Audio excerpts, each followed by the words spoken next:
आज हामी यो मलेरियालाई नै हामी अगाडि बढाउँ र आज मैले स्लाइड देखाएर यहाँलाई पढाउँछु। यसमा चाहिँ राख्नु है त।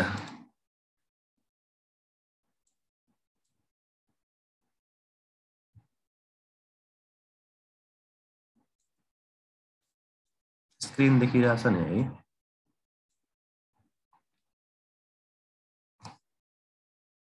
स्क्रिन देखिरहेछ नि? ए ल, त्यसो भए ठिक छ। अब यहाँ एकचोटि हेरौँ है, यहाँनिर के छ भने मलेरिया चाहिँ कस्तो, यो यसको बारेमा अलिकति त गएको थियो हामी, फेरि रिकल गरौँ यसलाई। धेरै पढेको छैन हामीले मलेरियामा।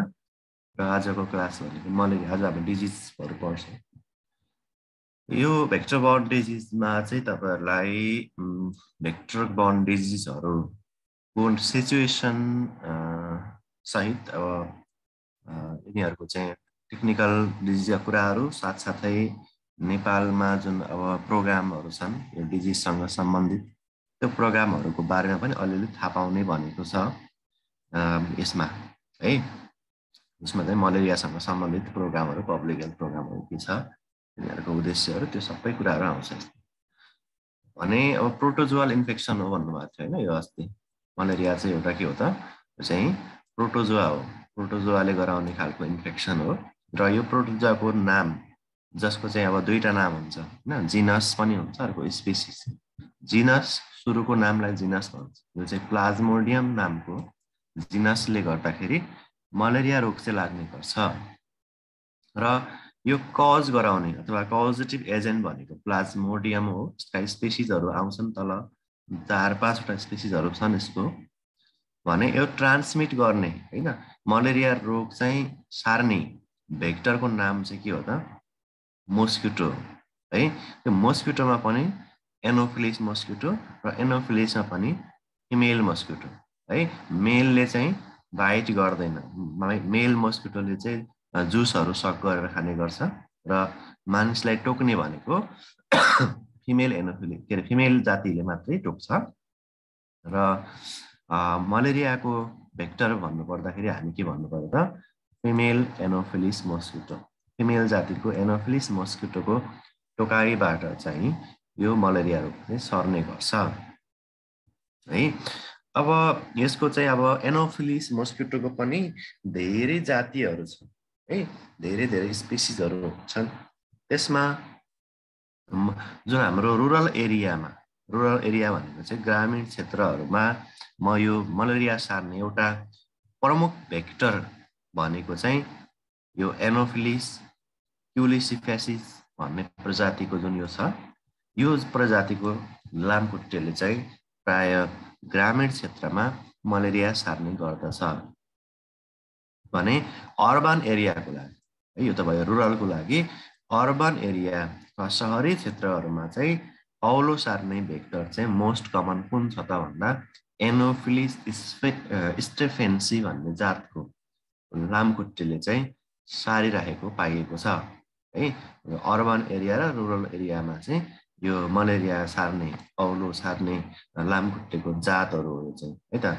एनोफिलिसको प्रजातिहरु हुन्, धेरै प्रजाति हुन्छन्, त्यसमा चाहिँ अब यो दुईवटाले चाहिँ बढी जस्तो रोगहरु चाहिँ सारिरहेको हुन्छ भनेको छ है।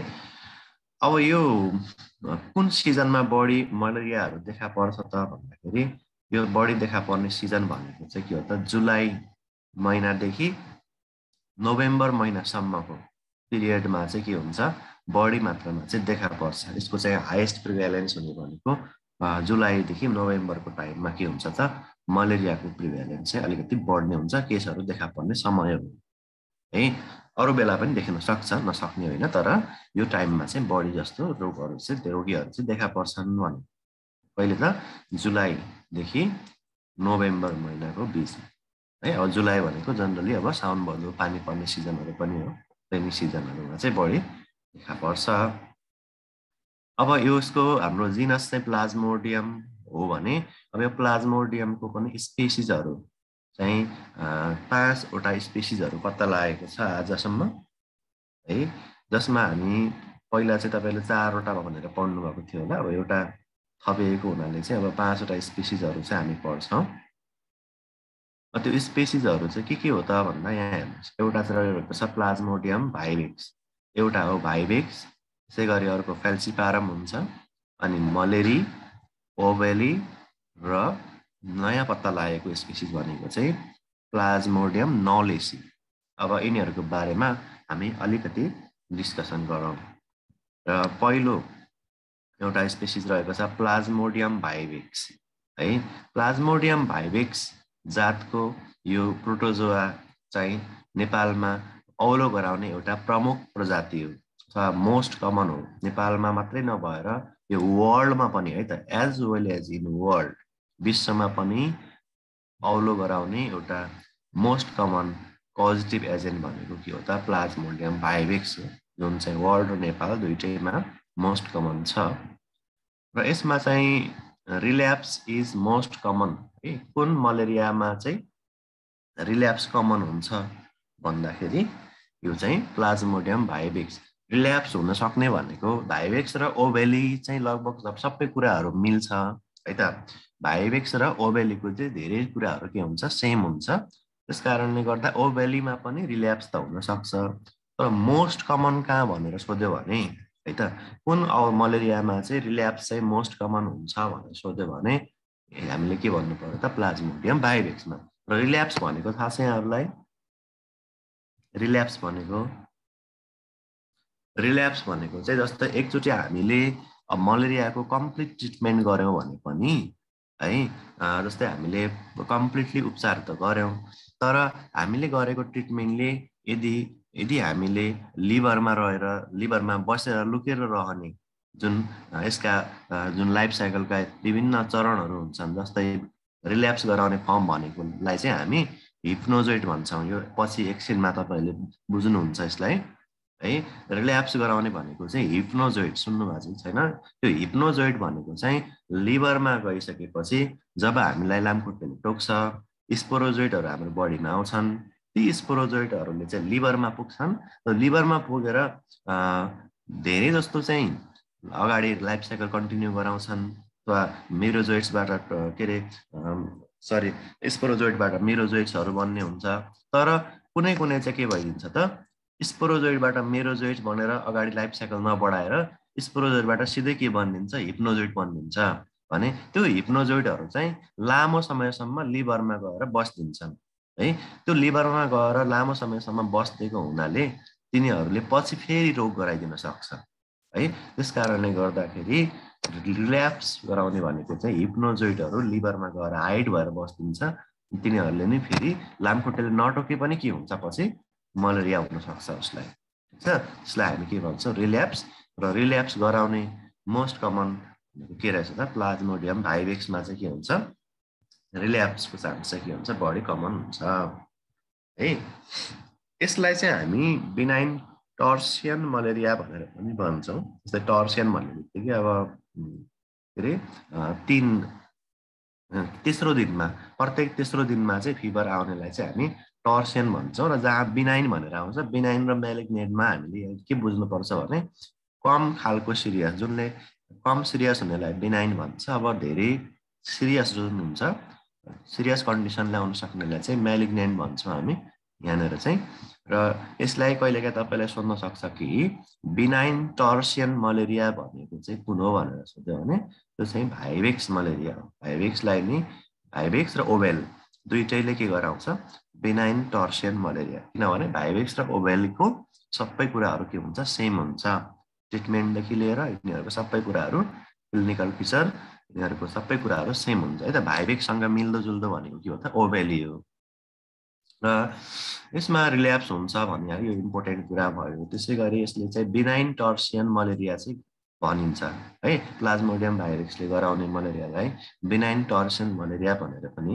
भनिन्छ र यसमा चाहिँ फिभरको प्याटर्न के हुन्छ भने जनरली 48 घण्टाको फरकमा चाहिँ के आउँछ ज्वरो आउँछ है त 48 घण्टाको फरकमा के आउँछ ज्वरो आउने हुन्छ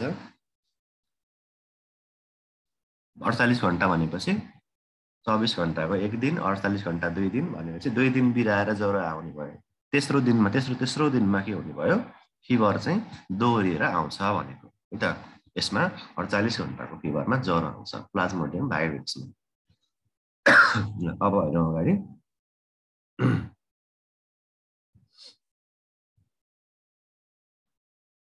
र यो 48 घण्टा भनेको के रहेछ त, फिभर रिअकर्स एभ्री थर्ड डे, प्रत्येक तेस्रो दिनमा के हुन्छ, ज्वरो चाहिँ आउने गर्छ। यसको इन्क्युबेसन पिरियड, प्लाज्मोडियम भाइरेक्सको इन्क्युबेसन पिरियड कति त भन्दाखेरि यसको इन्क्युबेसन पिरियड चाहिँ एभरेजमा 14 दिनको हुन्छ। यो भनेको रेन्जमा भन्नु पर्दाखेरि 8 देखि 17 दिन जति चाहिँ हामी यसको के मान्न सक्छौँ, इन्क्युबेसन पिरियड चाहिँ मान्न सक्छौँ है। ल हेर्नुहोस् त, त्यसपछि अब हेरौँ अर्को प्रजाति। यसको हामीले अहिले भर्खरै प्लाज्मोडियम भाइरेक्सको बारेमा थाहा पायौँ। प्लाज्मोडियम फेल्सिपारम हेर्नुहोस् त, फेल्सिपारमबाट तपाईँहरूलाई क्वेसन कसरी के सोध्न सक्छ ती पोइन्टहरू। जस्तै यो चाहिँ एउटा सबैभन्दा डेन्जरस, अरूभन्दा पनि बढी हाइली फेटल हुन्छ है। हामीलाई अरू स्पेसिस भन्दा पनि फेल्सिपारमको चाहिँ धेरै डर लाग्छ। फेल्सिपारम चाहिँ अलिकति डेन्जरस खालको चाहिँ के हो त, मलेरिया हो, जसले चाहिँ सिभियर मलेरिया गराउन सक्छ है। सिभियर मलेरिया गराउने भनेको कसले त भनेर सोध्न सक्छ तपाईँहरूलाई है त, कुन मलेरियाले, कुन प्लाज्मोडियमले सिभियर मलेरिया गराउँछ भनेर सोध्यो भने के आन्सर दिने त हामीले अब, प्लाज्मोडियम फेल्सिपारम है। सिभियर मलेरिया गराउने पोजिटिभ एजेन्ट भनेको प्लाज्मोडियम फेल्सिपारम रहेछ। र सबैभन्दा बढी डेन्जरस मलेरिया पनि के रहेछ त, प्लाज्मोडियम फेल्सिपारम नै हो। र यसले सेरेब्रल मलेरिया पनि गराउँछ।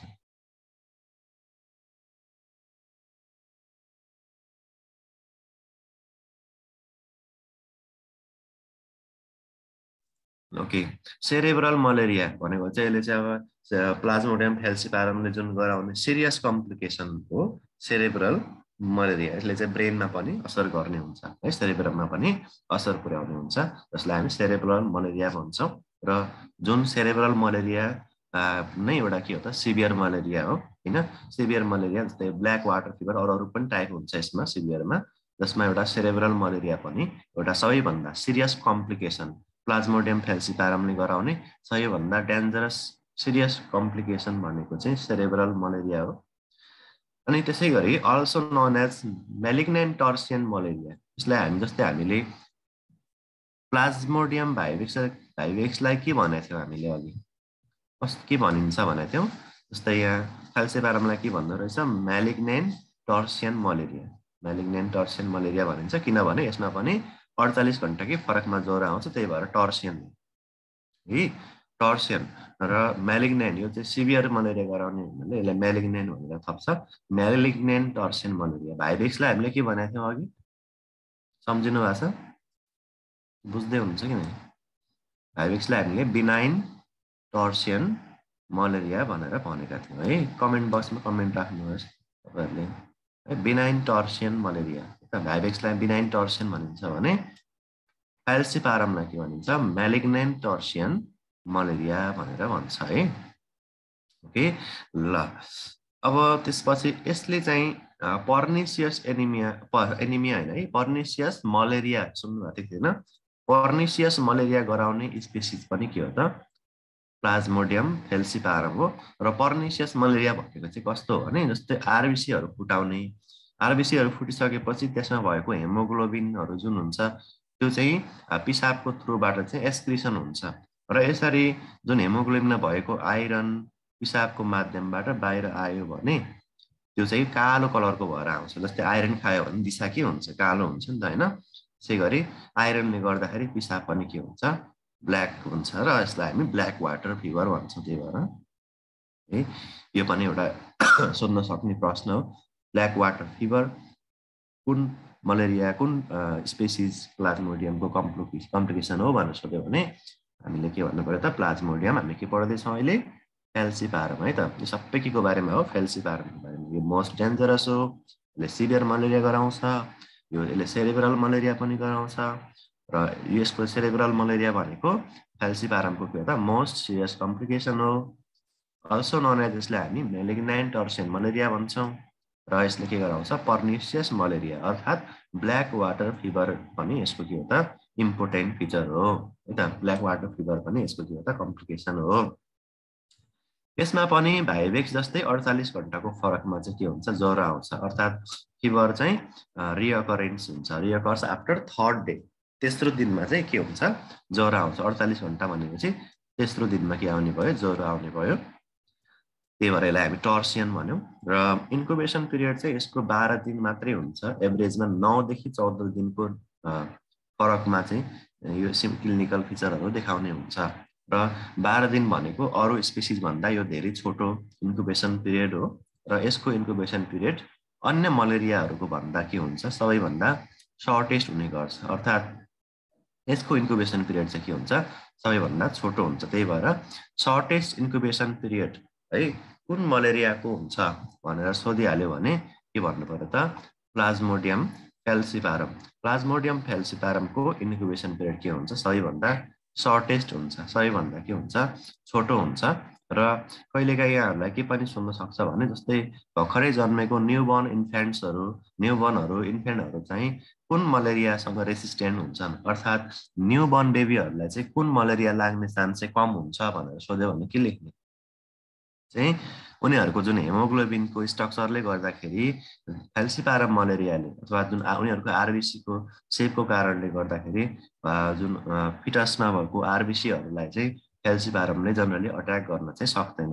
त्यस कारणले गर्दाखेरि न्युबर्न बेबीहरू अथवा न्युनेट इन्फेन्टहरूलाई चाहिँ फेल्सिपारम मलेरिया हुने चान्स के हुन्छ, कम हुन्छ है। न्युबर्न इन्फेन्ट्समा चाहिँ कुन मलेरियाहरू चाहिँ कमन हुँदैन, देखा पर्दैन भन्ने सोध्यो भने त्यो चाहिँ फेल्सिपारम चाहिँ कमन हुँदैन बच्चाहरूमा है। बुझ्यो यहाँसम्म फेल्सिपारमको? ल त्यसपछि अब हामी अर्को हेरौँ, प्लाज्मोडियम मलेरी है। प्लाज्मोडियम मलेरी अर्को प्रजाति हो मलेरियाको पोजिटिभ एजेन्ट। यो पनि एउटा अर्को पोजिटिभ एजेन्ट हो है। र यसमा के भनेको छ भने, यसलाई हामी जस्तै अघि हामीले भाइभेक्स र फेल्सिपारमलाई के भनेको थियौँ, बिनाइन टर्सियन मलेरिया भनेको थियौँ। तर यहाँनिर यसलाई के भन्छ हामी, बिनाइन क्वाटन है त। दुइटै माथिको चाहिँ टर्सियन थियो होइन। जस्तै भाइभेक्स चाहिँ बिनाइन थियो अनि फेल्सिपारम म्यालिग्नेन्ट थियो होइन, म्यालिग्नेन्ट टर्सियन, दुइटै टर्सियन थियो भने मलेरियालाई चाहिँ हामी के भन्छ, क्वाटन भन्छौँ है त, क्वाटन मलेरिया। र क्वाटन मलेरिया भनेको चाहिँ के हो त भन्दाखेरि, क्वाटन भनेको चाहिँ चौथो दिनमा, 3 दिनमा ज्वरो आउनेलाई टर्सियन भन्यो, 4 दिनमा ज्वरो आउनेलाई चाहिँ क्वाटन भन्यो है त। अनि 72 घण्टाको फरकमा ज्वरो आउँछ। जस्तै माथि हामीले 48 घण्टाको फरकमा भनिरहेको थियौँ होइन, कुन कुनमा त, भाइभेक्स र फेल्सिपारममा के हुन्थ्यो, के अरे 48 घण्टाको फरकमा, अर्थात् 3 दिनमा ज्वरो आउँथ्यो भने यसमा चाहिँ के हुन्छ, 72 घण्टा। यसमा मात्रै है त, मलेरियामा प्लाज्मोडियम मलेरियामा मात्रै के हुन्छ, 72 घण्टाको फरकमा ज्वरो आउँछ। अर्थात् चौथो दिनमा चाहिँ फिभर रिअकर्स एभ्री 4th डे, प्रत्येक चौथो दिनमा ज्वरो आउँछ भनेको छ। त्यसै कारणले गर्दा हामी यसलाई बिनाइन क्वाटन मलेरिया पनि भन्छौँ है। बिनाइन टर्सियन भनेको थाहा भयो, भाइभेक्स होइन। म्यालिग्नेन्ट टर्सियन भनेको फेल्सिपारम र बिनाइन क्वाटन भनेको चाहिँ के रहेछ त, प्लाज्मोडियम मलेरी है। ल यसको इन्कुबेसन पिरियड के हुन्छ, 28 दिनको हुन्छ। सबैभन्दा के हुन्छ त, लामो हुन्छ। जस्तै सबैभन्दा छोटो इन्कुबेसन पिरियड कसको थियो, प्लाज्मोडियम फेल्सिपारमको इन्कुबेसन पिरियड सबैभन्दा छोटो थियो भने मलेरियाको लाइफ साइकलमा यसको इन्कुबेसन पिरियड के हुन्छ, एकदमै लामो हुन्छ, 28 दिन। सबैभन्दा लङ्गेस्ट इन्कुबेसन पिरियड हुने प्लाज्मोडियम भनेको चाहिँ के हो त, प्लाज्मोडियम मलेरी हो है। यसपछि अर्को हाम्रो स्पेसिस रहेको छ प्लाज्मोडियम ओभेली। नेक्स्ट इज प्लाज्मोडियम ओभेली है। प्लाज्मोडियम ओभेली जुन चाहिँ रेयरली पाउँछ, एकदमै कम अथवा नपाइँदैन भनेर सोध्यो भने तपाईँले ओभेली लेख्दा हुन्छ, अथवा नलेसी छ भने नलेसी लेख्ने होइन। जुन चाहिँ अब नेपालमा अहिलेसम्म पत्ता लागेको छैन, तर नजिकै इन्डियाहरूमा चाहिँ पत्ता लागेको छ प्लाज्मोडियम नलेसी है। ओके, प्लाज्मोडियम ओभेली जुन चाहिँ नेपालमा जनरली पाइँदैन होइन। र अल्सो नोन एज, यसलाई पनि हामी के भन्छौँ त, बेनाइन टर्सियन मलेरिया। किनभने मैले अघि सुरुमै भनेको थिएँ कि भाइभेक्स मलेरिया र ओभेल मलेरियाहरूको चाहिँ लगभग सबै कुराहरू चाहिँ मिल्छ। त्यस कारणले गर्दाखेरि जस्तै हामीले भाइरेक्सलाई पनि बिनाइन टर्सियन भनेको थियौँ भने यसलाई पनि के भन्न सक्छौँ त बिनाइन टर्सियन मलेरिया भनेर भन्छौँ। यसमा पनि भाइरेक्स र फेल्सिपारमको जस्तै 48 घण्टामा ज्वरो आउँछ भनेपछि हामीले के बुझ्यौँ के अरे प्लाज्मोडियम मलेरी बाहेक अरू 3वटामा होइन भाइरेक्स फेल्सिपारम र ओबेलीमा 48 घण्टाको फरकमा के हुन्छ ज्वरो आउँछ। त्यसै कारणले यो भनेको चाहिँ प्रत्येक होइन 48 घण्टा भनेको तेस्रो दिनमा प्रत्येक तेस्रो दिनमा सेकेन्ड डे भएको रहेछ थर्ड डे हुनुपर्ने प्रत्येक तेस्रो दिनमा के हुन्छ ज्वरो आउँछ र यसको इन्क्युबेसन पिरियड चाहिँ 17 दिनको हुन्छ 16 देखि 18 दिनको हुन्छ है ल। अब त्यसै गरी नयाँ स्पेसिस रहेको छ प्लाज्मोडियम नलेसी है। प्लाज्मोडियम नलेसी एउटा newly found in forest area of south east Asia. यो चाहिँ भर्खरै रिसेन्टली पत्ता लागेको सबैभन्दा पछिल्लो पटक पत्ता लागेको प्लाज्मोडियम चाहिँ के हो त भन्दाखेरि यो चाहिँ के हो त प्लाज्मोडियम नलेसी हो। यो चाहिँ कहाँ जस्तै दक्षिण पूर्वी एसियाका केही जङ्गलहरूमा चाहिँ यो पाइन्छ है। त्यहाँ चाहिँ सुरुमा पत्ता लागेको थियो भन्छ है। विभिन्न फरेस्ट एरियाहरू साउथ इस्ट एसियाको विभिन्न जङ्गली क्षेत्रहरूमा चाहिँ यो स्पेसिस पनि पत्ता लागेको छ होइन। अल्सो नन एज यसलाई हामी के भन्छौँ अरूलाई हामीले होइन जस्तै अब भाइरेक्स र ओबेली त्यसै गरी फेल्सिपारमलाई चाहिँ हामीले टर्सियन भन्यौँ होइन। मलेरीलाई हामीले के भन्यौँ मलेरीलाई हामीले क्वाटन भन्यौँ होइन। र यसलाई चाहिँ हामी क्वाटिडियन भन्छौँ होइन। क्वाटिडियन भनेको चाहिँ 24 घण्टाको फरकमा ज्वरो आउने अर्थात् एक दिन बिराएर ज्वरो आउने। यसमा चाहिँ के हुन्छ एक दिनको ग्यापमा मात्रै ज्वरो आउँछ है। माथि सबै बुझिराख्नु भएको छ। भाइरेक्स र ओबेलीमा के थियो 48 घण्टाको फरकमा फेल्सिपारम भाइरेक्स ओबेल र फेल्सिपारममा 48 घण्टा। त्यसै गरी मलेरीमा 72 घण्टाको फरकमा र त्यसै गरी नलेसीमा चाहिँ के भनेको छ 24 घण्टाको फरकमा के हुन्छ ज्वरो आउँछ। सबैभन्दा छोटो ड्युरेसन चाहिँ यसको रहेछ है त 24 घण्टाको फरकमा ज्वरो आउँछ। यसलाई हामी क्वाटिडियन मलेरिया भनेर भन्छौँ है। र it is a parasite of monkey. यो चाहिँ खास विशेष गरी चाहिँ बाँदरहरूमा चाहिँ हुने प्यारासाइट हो। बाँदरहरूबाट चाहिँ यो प्यारासाइट पत्ता लागेको थियो। तर यसले कहिलेकाहीँ मानिसलाई पनि के गर्न सक्छ असर गर्न सक्छ भनेर छ। त्यसै कारणले गर्दाखेरि यो चाहिँ अब इन्डियाको पनि एउटा कुन ठाउँमा देखा परेको थियो भनेर कता भेटिरहेको थिएँ मैले। अरू नेपालमा चाहिँ अहिलेसम्म यो आइपुगेको छैन। दक्षिण एसियाका विभिन्न जङ्गली क्षेत्रहरूमा चाहिँ यो प्रजातिको प्लाज्मोडियम पनि पत्ता लागेको छ भेटिएको छ है। यी भए यो हाम्रो औलो गराउने केही विशेष प्रजातिहरूको बारेमा जानकारी। यसपछि हामी अलिकति यो औलोको तथा मलेरिया प्लाज्मोडियमको चाहिँ लाइफ साइकल कस्तो हुन्छ। अब जनरली हामीले त धेरै भेक्टर-बोर्न डिजिजहरू पढ्छौँ। अरू सबैको लाइफ साइकल चाहिँ त्यति धेरै चाहिँदैन। त्यसका लाइफ साइकलका मेन पोइन्टहरू मात्रै हामी पढ्छौँ भने मलेरियाको लाइफ साइकल चाहिँ अलिकति इम्पोर्टेन्ट पनि रहेको हुनाले चाहिँ यसलाई चाहिँ अलिकति हामीले थोरै बुझ्नु पर्यो। ल मलेरियाको लाइफ साइकल के छ तिमीहरूले कति बुझेका छौ कि छैनौ? बुझेका छौ भने म सर्टकटमा गरिदिन्छु, छैन भने अलि बुझाइदिनु पर्यो होइन। अब मलेरियाको लाइफ साइकल के छ कमेन्ट गर्दै गर। म यहाँ एउटा फोटो ओपन गर्नुपर्ने भयो।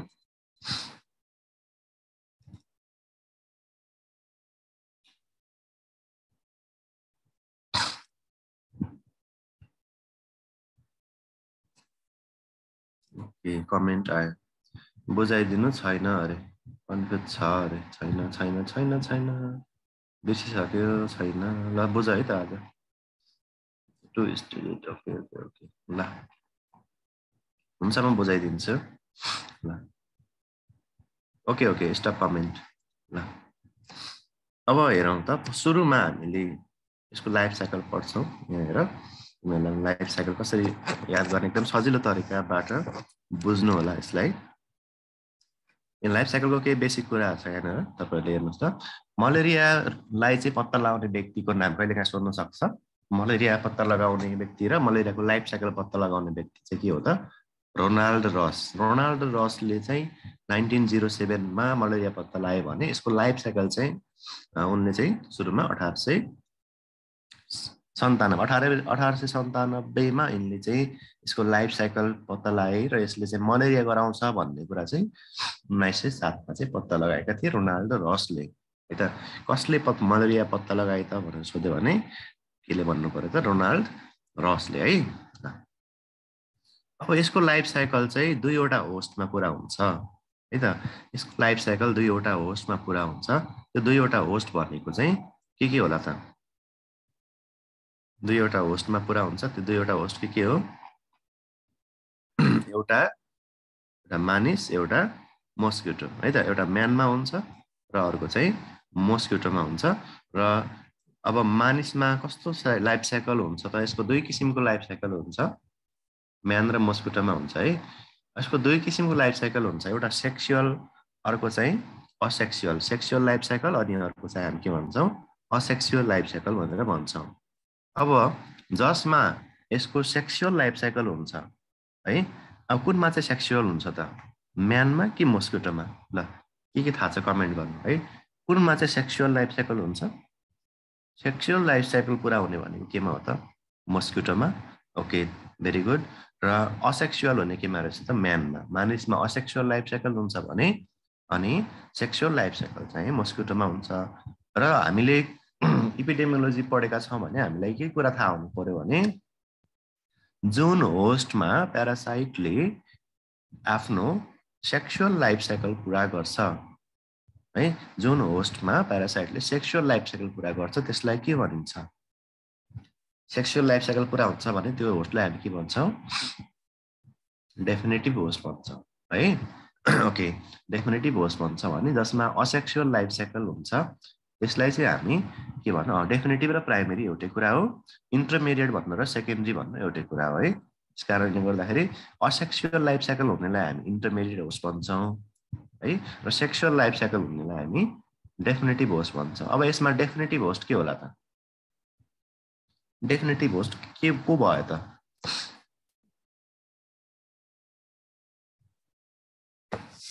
यसको डेफिनेटिभ होस्ट के भयो मस्किटो गुड अनि डेफिनेटिभ मस्किटो भयो किनभने मस्किटोमा सेक्सुअल लाइफ साइकल भइरहेछ होइन अनि मानिसमा असेक्सुअल लाइफ साइकल हुन्छ त्यही भएर मानिस के भयो इन्टरमिडिएट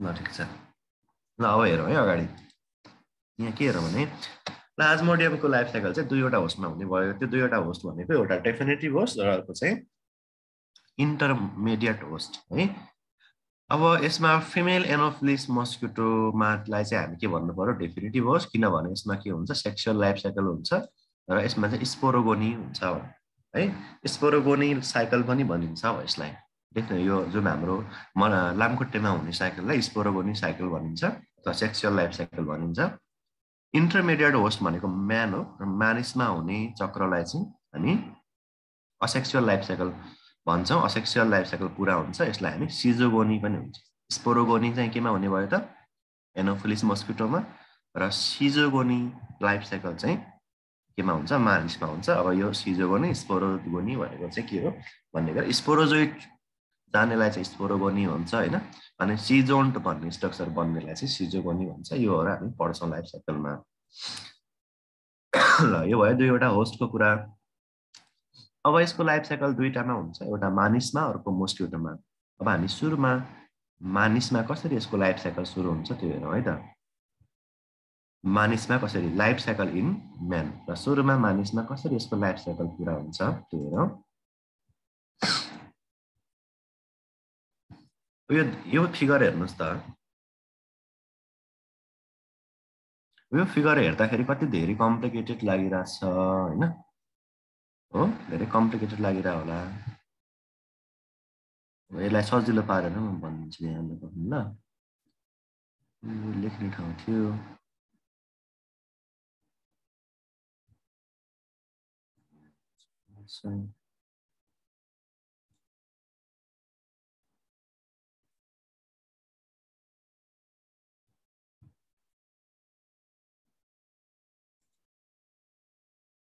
ल यतै हेरौँ म माउसको एरो यस्तो चलाएको देखिन्छ होला नि तपाईँहरूले होइन माउसको एरो यस्तो चलाएको देखिन्छ नि चलाएपछि बुझिहाल्नुहुन्छ है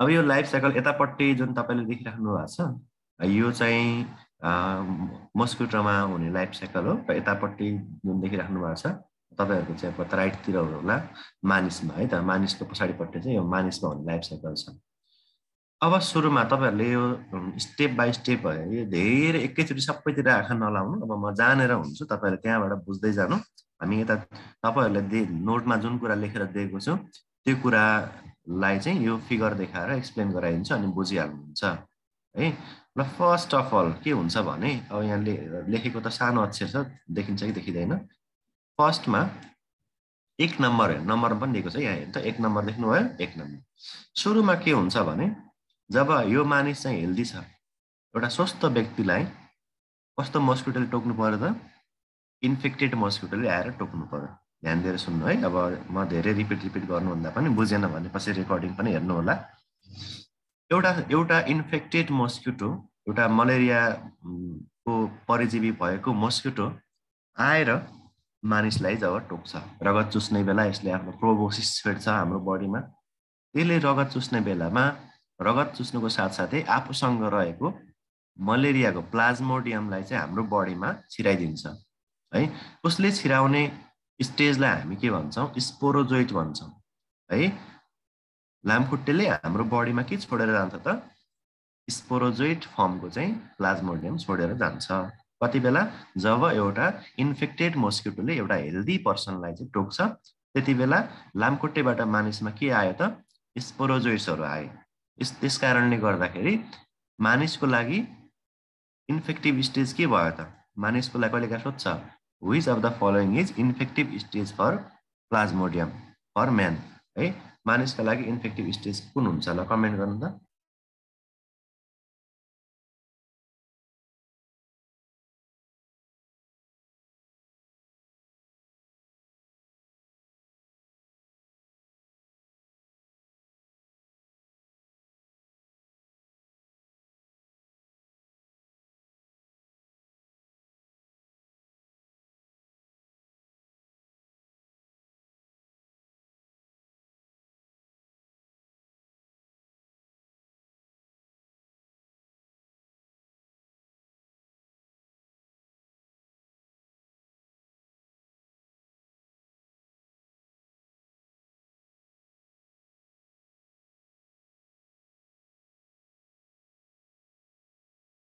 ल स्पोरोजोइट भन्नु भएको छ धेरै राम्रो स्पोरोजोइट्सहरु चाहिँ के हुन् त इन्फेक्टिभ स्टेज हो फर केका लागि त मानिसको लागि है किनभने एउटा इन्फेक्टेड मस्किटोले यहाँ मानिसलाई टोक्दाखेरि के दिएर गइराछ एक नम्बरमा स्पोरोजोइट दिएर जान्छ ठीक छ यहाँनेरसम्म तपाईहरुले बुझ्नुभयो अब यो भन्दा पहिला जुन यो लाइफ साइकल छ नि टोटल मानिसमा हुने लाइफ साइकल यो मानिसमा हुने लाइफ साइकल चाहिँ हामी 3 भागमा चाहिँ बाँड्न सक्छौं है 3 भागमा बाँड्न सक्छौं मानिसमा हुने लाइफ साइकललाई 3 वटा स्टेजमा बाँड्न सक्छौं त्यो के हो त भन्दाखेरि त पहिला सबैभन्दा एउटा स्टेजलाई हामी एक्जो इरेथ्रोसाइटिक साइकल भन्छ अर्थात यसको अर्को नाम हो प्री इरेथ्रोसाइटिक यसलाई प्री इरेथ्रोसाइटिक अर्थात एक्जो इरेथ्रोसाइटिक साइकल भन्ने एउटा हुन्छ माथि त्यसपछि अर्को भनेको चाहिँ जुन एक्जो भनेको जस्तै एक्जो अथवा प्री भनेको चाहिँ हामीले के भन्छौं इरेथ्रोसाइटिक भनेको आरबीसी एक्जो भनेको बाहिर अर्थात आरबीसी बाहिर हुने लाइफ साइकल एउटा भयो अर्को चाहिँ आरबीसी मा हुनेलाई हामी के भन्छौं इरेथ्रोसाइटिक याद गर्नुस् है आरबीसी भन्दा बाहिर हुने साइकललाई के भन्ने एक्जो इरेथ्रोसाइटिक साइकल र आरबीसी मा हुन्छ भने त्यसलाई हामी के भन्छौं यहाँ तल दिएको छ इरेथ्रोसाइटिक साइकल भनेर भन्छौं है अब अर्को तेस्रो स्टेज भनेको चाहिँ यो ग्यामेटहरु बन्ने स्टेज हुन्छ है जसलाई हामी ग्यामेटोगोनी भन्छौं है र यसरी 3 वटा भागमा बाँडेको छ पहिला तपाईहरुको नोटमा तपाईले पढ्ने नोटमा के छ त त्यो पनि हेरौ है त एकचोटी यहाँहरुले के पढ्नुहुन्छ भने यसरी पढ्नुहुन्छ है अब लाइफ साइकल इन म्यान मानिसको शरीरमा हुने लाइफ साइकल चाहिँ 3 चरणमा पूरा हुन्छ एउटा के रहेछ प्री इरेथ्रोसाइटिक जसलाई हामी के पनि भन्छौं एक्जो इरेथ्रोसाइटिक स्टेज भन्छौं है एउटा यो भनेको आरबीसी भन्दा बाहिर हुने लाइफ साइकल अर्को आरबीसी मा हुने लाइफ साइकल आरबीसी मा हुनेलाई हामी के भन्छौं इरेथ्रोसाइटिक स्टेज भन्छौं र लास्टमा जुन ग्यामेट बन्छन् हैन अब मेल ग्यामेट फिमेल ग्यामेटहरु बन्ने जुन स्टेज हुन्छ त्यसलाई हामी के भन्ने त ग्यामेटोगोनी भन्छ है भनेपछि 3 वटा चरणमा चाहिँ पूरा हुन्छ अब पहिला प्री इरेथ्रोसाइटिकमा के एरिथ्रोसाइटिकमा के हुन्छ र त्यसै गरी ग्यामेटोगोनीमा चाहिँ के हुन्छ भन्ने कुरा चाहिँ हेरौँ। यहाँसम्म त बुझ्नु भएको छ होला नि होइन। मानिसको शरीरमा हुने लाइफ साइकल 3वटा स्टेजमा पुरा हुन्छ र अब हामी सुरुमा प्री इरिथ्रोसाइटिक अथवा एक्जो इरिथ्रोसाइटिक स्टेजको बारेमा छलफल गर्दैछौँ अहिले है। पहिलो स्टेजको बारेमा प्री इरिथ्रोसाइटिक आरबिसी बाहिर के हुन्छ त्यो हेरौँ है। जब यसको प्लाज्मोडियम आरबिसीमा पुग्नुभन्दा अगाडि हेर्नुहोस् के भएछ भने सुरुमा के भयो त एउटा कुनै इन्फेक्टेड मस्किटो होइन सङ्क्रमित मस्किटोले हेल्दी मानिसलाई टोक्दाखेरि उसले आफ्नो र्याल ग्रन्थीमा रहेका उसको शरीरमा रहेका स्पोरोजोइटहरूलाई चाहिँ हाम्रो रगतमा छोडिदिन्छ। त्यस कारणले गर्दा हामी इन्फेक्सन हुने स्टेज चाहिँ के हो त स्पोरोजोइट हो। त्यस कारणले गर्दा स्पोरोजोइटलाई हामी के भन्छ मानिसको लागि इन्फेक्टिभ स्टेज भनेको के हो स्पोरोजोइट हो। ठिक छ यहाँसम्म बुझ्नु भयो नि होइन। सिम्पल एउटा इन्फेक्टेड मस्किटोले मानिसलाई टोक्यो अनि हाम्रो बडीमा के आयो स्पोरोजोइट आयो त्यति हो। स्पोरोजोइट भनेको प्लाज्मोडियमको एउटा स्टेज हो है। अब के हुन्छ त अब के हुन्छ भने सबै नहेर्नुहोस् है। म जति पढाएको छु त्यति मात्रै हेर्नु यति मात्रै हो 1 नम्बरमा मात्रै छौँ हामी 1। अब के भइदिन्छ त भने अब यी स्पोरोजोइटहरू जुन चाहिँ हाम्रो लामखुट्टेले हाम्रो शरीरमा छोडेर गएको थियो त्यो स्पोरोजोइटहरू चाहिँ यहाँ हेर्नु त यहाँ 3वटा स्पोरोजोइटहरू देखिरहनु भएको छ। यो स्पोरोजोइडले चाहिँ यहाँनिर एउटा लिभर सेललाई अट्याक गर्छ है। के गर्ने रहेछ लिभर सेललाई चाहिँ अट्याक गर्छ। स्पोरोजोइटहरूले लिभर सेलभित्र जान्छन् है। त्यो लिभर सेलभित्र गइसकेपछि त्यो लिभर सेलभित्र यिनीहरू पसिसक्छन्। लिभर सेलभित्र पसेपछि के हुन्छ त भन्दाखेरि यो एउटा जुन इन्फेक्सन भएको लिभर सेलभित्र गएर यिनीहरूको चाहिँ के हुन्छ मल्टिप्लिकेसन हुन्छ यिनीहरूको वृद्धि हुन्छ। कुनबाट हुन्छ भन्दाखेरि असेक्सुअल किनभने यसमा सेक्सुअल अथवा मेल ग्यामेट फिमेल ग्यामेटबाट हुन्छ भने त्यसलाई हामी सेक्सुअल भन्छौँ होइन। बिना मेल ग्यामेट अथवा बिना फिमेल ग्यामेट रिप्रोडक्सन हुन्छ भने त्यसलाई के भन्ने असेक्सुअल भन्छौँ। त्यसै कारणले यसमा पनि के हुने भयो त असेक्सुअल लाइफ साइकल चाहिँ पुरा हुने भयो है। र बुझ्नुभयो स्पोरोजोइड बडीमा आइसकेपछि सुरुमा के हुन्छ एक्जो इरेथ्रोसाइटिक इरेथ्रोस आरबिसी बाहिर हुने भनेको के हुने भयो त सिधै ती स्पोरोजोइडहरू जुन लामखुट्टेले हाम्रो बडीमा छोडेर गएको थियो ती स्पोरोजोइडहरू चाहिँ अब कहाँ जान्छन् यो लिभर सेलमा जान्छन् है। लिभर सेललाई अट्याक गर्छन् र लिभर सेलमा अट्याक भइसकेपछि एउटा लिभर सेल के हुन्छ त अब इन्फेक्टेड हुन्छ र बिस्तारै बिस्तारै त्यो लिभर सेल भित्र चाहिँ के हुन्छ यिनीहरू त्यो स्पोरोजोइडको सङ्ख्या के हुन्छ वृद्धि हुँदै जान्छ है। यिनीहरू चाहिँ मल्टिप्लिकेसन हुन्छन् र यिनीहरू वृद्धि विकास भएर नयाँ जन्मेका स्टेजलाई चाहिँ हामी त्यसपछि के भन्छौँ मिरोजोइड्स भन्छौँ। के भन्छौँ मिरोजोइड्स। स्पोरोजोइडहरू चाहिँ लिभर सेलभित्र मल्टिप्लाई भएर के भन्छन् अब मिरोजोइड भन्छन्। अब त्यहाँभित्र हुने प्यारासाइटलाई हामी मिरोजोइड भन्छ भने त्यसपछि त्यो लिभर सेल जहाँभित्र चाहिँ मिरोजोइडहरू रहेका छन् त्यो स्ट्रक्चरलाई हामी सिजोन्ड भन्छौँ। त्यसलाई के भन्छौँ सिजोन्ड भन्छौँ। अब यहाँ एकछिन पढ्दै पनि गरेका नोटहरू तपाईँको नोटमा के छ pre erythrocytic or exo erythrocytic stage भन्छ। फर्स्टमा मानिसमा अहिले हामी मानिसमा हुने लाइफ साइकल पढिरहेका छौँ। प्री इरेथ्रोसाइटिक एक्जो इरेथ्रोसाइटिक भनेको आरबिसीमा पुग्नुभन्दा अगाडि के हुन्छ भन्ने हो। यसमा चाहिँ पहिला के भयो त इन्फेक्टेड मस्किटोले मानिसको शरीरबाट ब्लड सक गर्दाखेरि यसले आफ्नो शरीरमा भएको स्पोरोजोइडहरूलाई चाहिँ के गर्छ मानिसको शरीरमा लगेर छोडिदिन्छ है। त्यसै कारणले गर्दा स्पोरोजोइडलाई हामी इन्फेक्टिभ स्टेज भन्छौँ। अब के हुन्छ भने मैले अब भर्खरै के भने त यी स्पोरोजोइडहरू चाहिँ कहाँ जान्छ अब लिभर सेलमा गएर बस्छन् र लिभर सेलभित्र यिनीहरूको रिप्रोडक्सन हुन्छ असेक्सुअली रिप्रोडक्सन हुन्छ र रिप्रोडक्सन भइसकेपछि अब त्यहाँनिर एउटा के त्यो स्ट्रक्चर जुन बन्छ त्यसलाई हामी सिजोन भन्छौँ। र त्यो सिजोनभित्र चाहिँ अब के हुन्छ त पहिला स्पोरोजोइड जाँदाखेरि स्पोरोजोइडहरू गएका थिए। अब यो स्पोरोजोइडहरू चाहिँ वृद्धि विकास भएर के बन्ने भयो त मिरोजोइड भन्छ।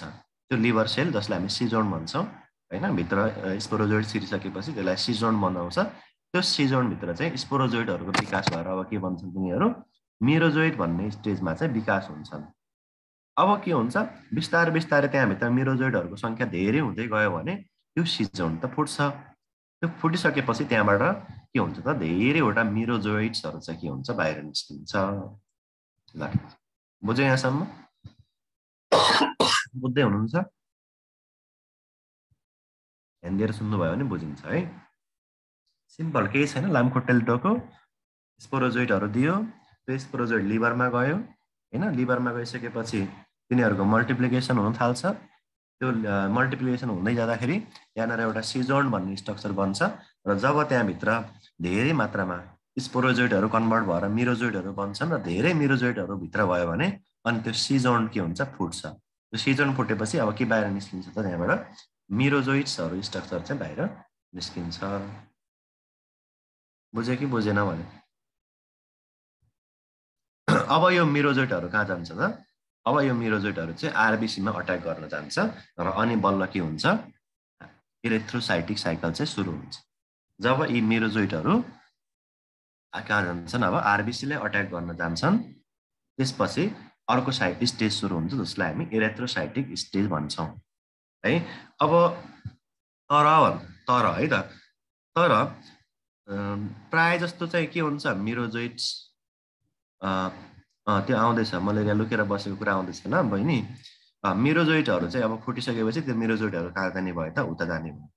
तर हेर्नु है, कहिलेका के हुन्छ भने जस्तै यहाँनिर हाम्रो लिभर सेलभित्र पस्छ अनि रिप्रोडक्सन भएर सिजोन हुन्छ, सिजोनभित्र मिरोजोइडहरू बन्छन् भनेपछि हाम्रो भित्र छिर्दाखेरि स्पोरोजोइड छिरेको थियो अनि सिजोनबाट बाहिर के निस्क्यो, मिरोजोइड निस्क्यो भनेपछि एउटा डेभलपमेन्ट के भयो त होइन।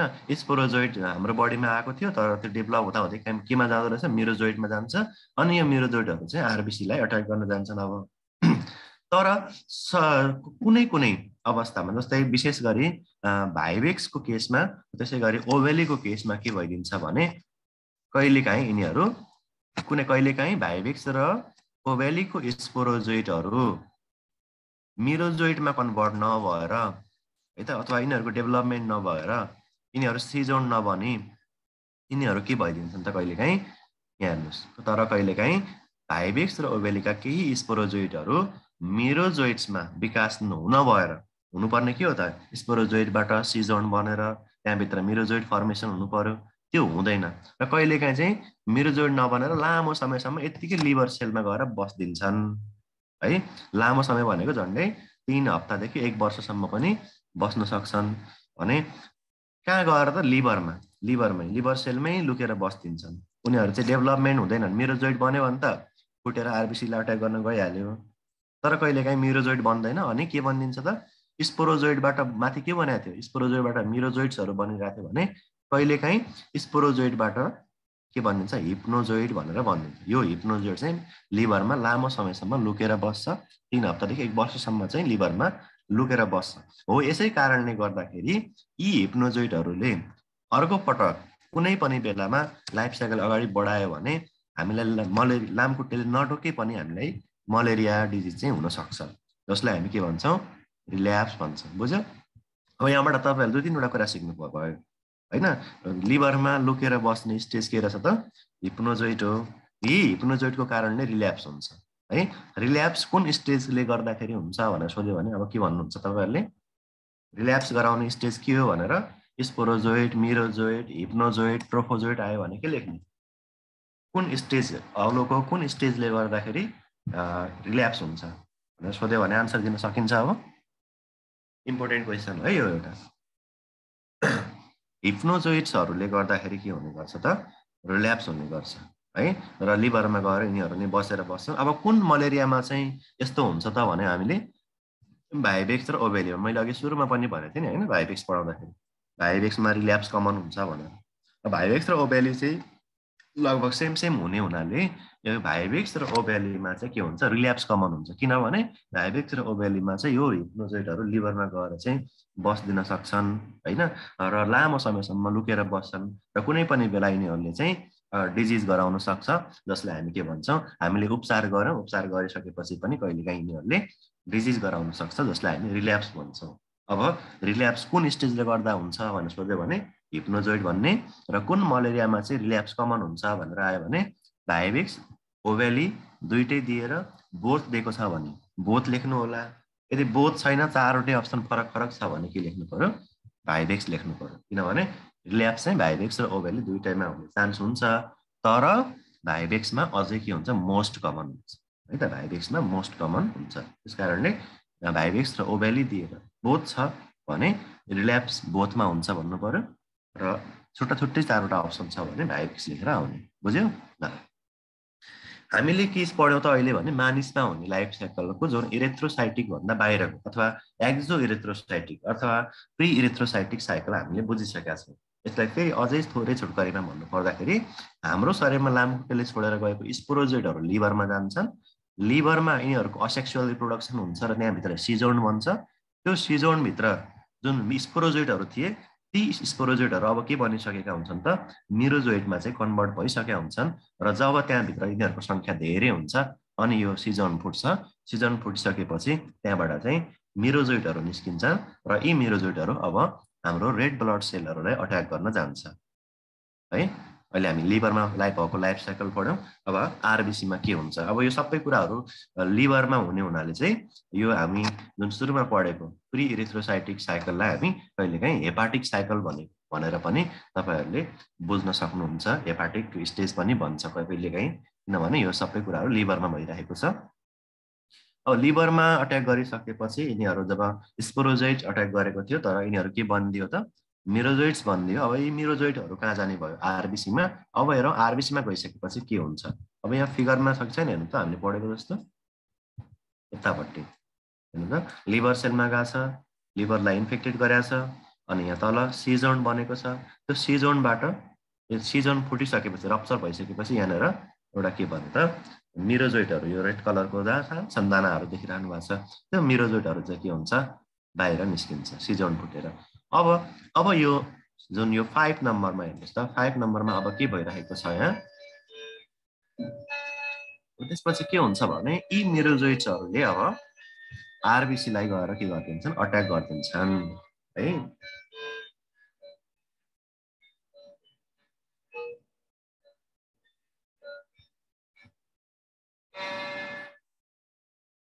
ल यो मिरोजोइडहरू जुन चाहिँ हाम्रो सिजन फुटेर निस्केका मिरोजोइडहरू थिए अघिल्लो स्टेजमा, योभन्दा अगाडिको जुन प्री इरेथ्रोसाइटिक स्टेजमा बनेका मिरोजोइडहरू थिए ती मिरोजोइडहरूले आरबिसीलाई गएर अट्याक गर्छन् र आरबिसीलाई गएर अट्याक गरिसकेपछि अब यो मिरोजोइड चाहिँ आरबिसीमा जान्छ।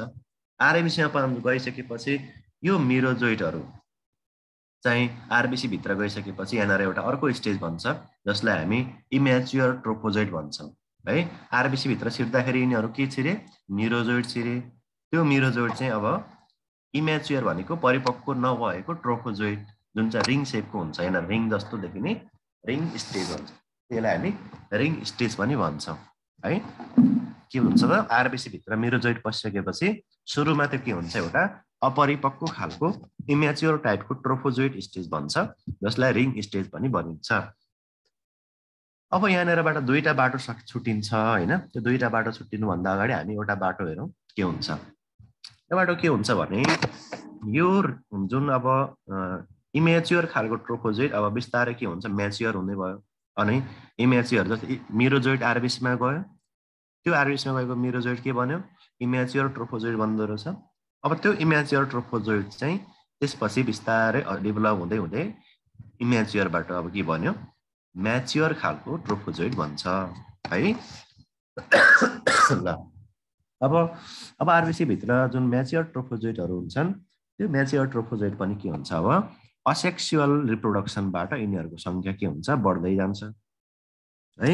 अब आरबिसी भित्र जुन ट्रोफोजोइड छ अब यसको सङ्ख्या बढ्दै गरेको अवस्थामा हैन ट्रोफोजोइडहरूको सङ्ख्या अथवा त्यहाँभित्र ट्रोफोजोइडहरूको मल्टिप्लिकेसन हुँदै गरेको अवस्थामा जस्तै यहाँनिर एउटा दुईटा मात्रै थियो भने अब अलि अगाडि आइसकेपछि धेरैवटा ट्रोफोजोइडहरू चाहिँ के बनिसकेका हुन्छ यिनीहरू चाहिँ भित्र विकास हुन्छ। अब यहाँनिर ट्रोफोजोइड मल्टिप्लिकेसन भइसकेर ट्रोफोजोइड नै बन्दैन हैन, के बन्छ त मिरोजोइड भन्छ। फेरि यहाँ पनि मिरोजोइड भन्छ, ट्रोफोजोइड भन्छ, ट्रोफोजोइड पछि फेरि मिरोजोइड भन्छ है।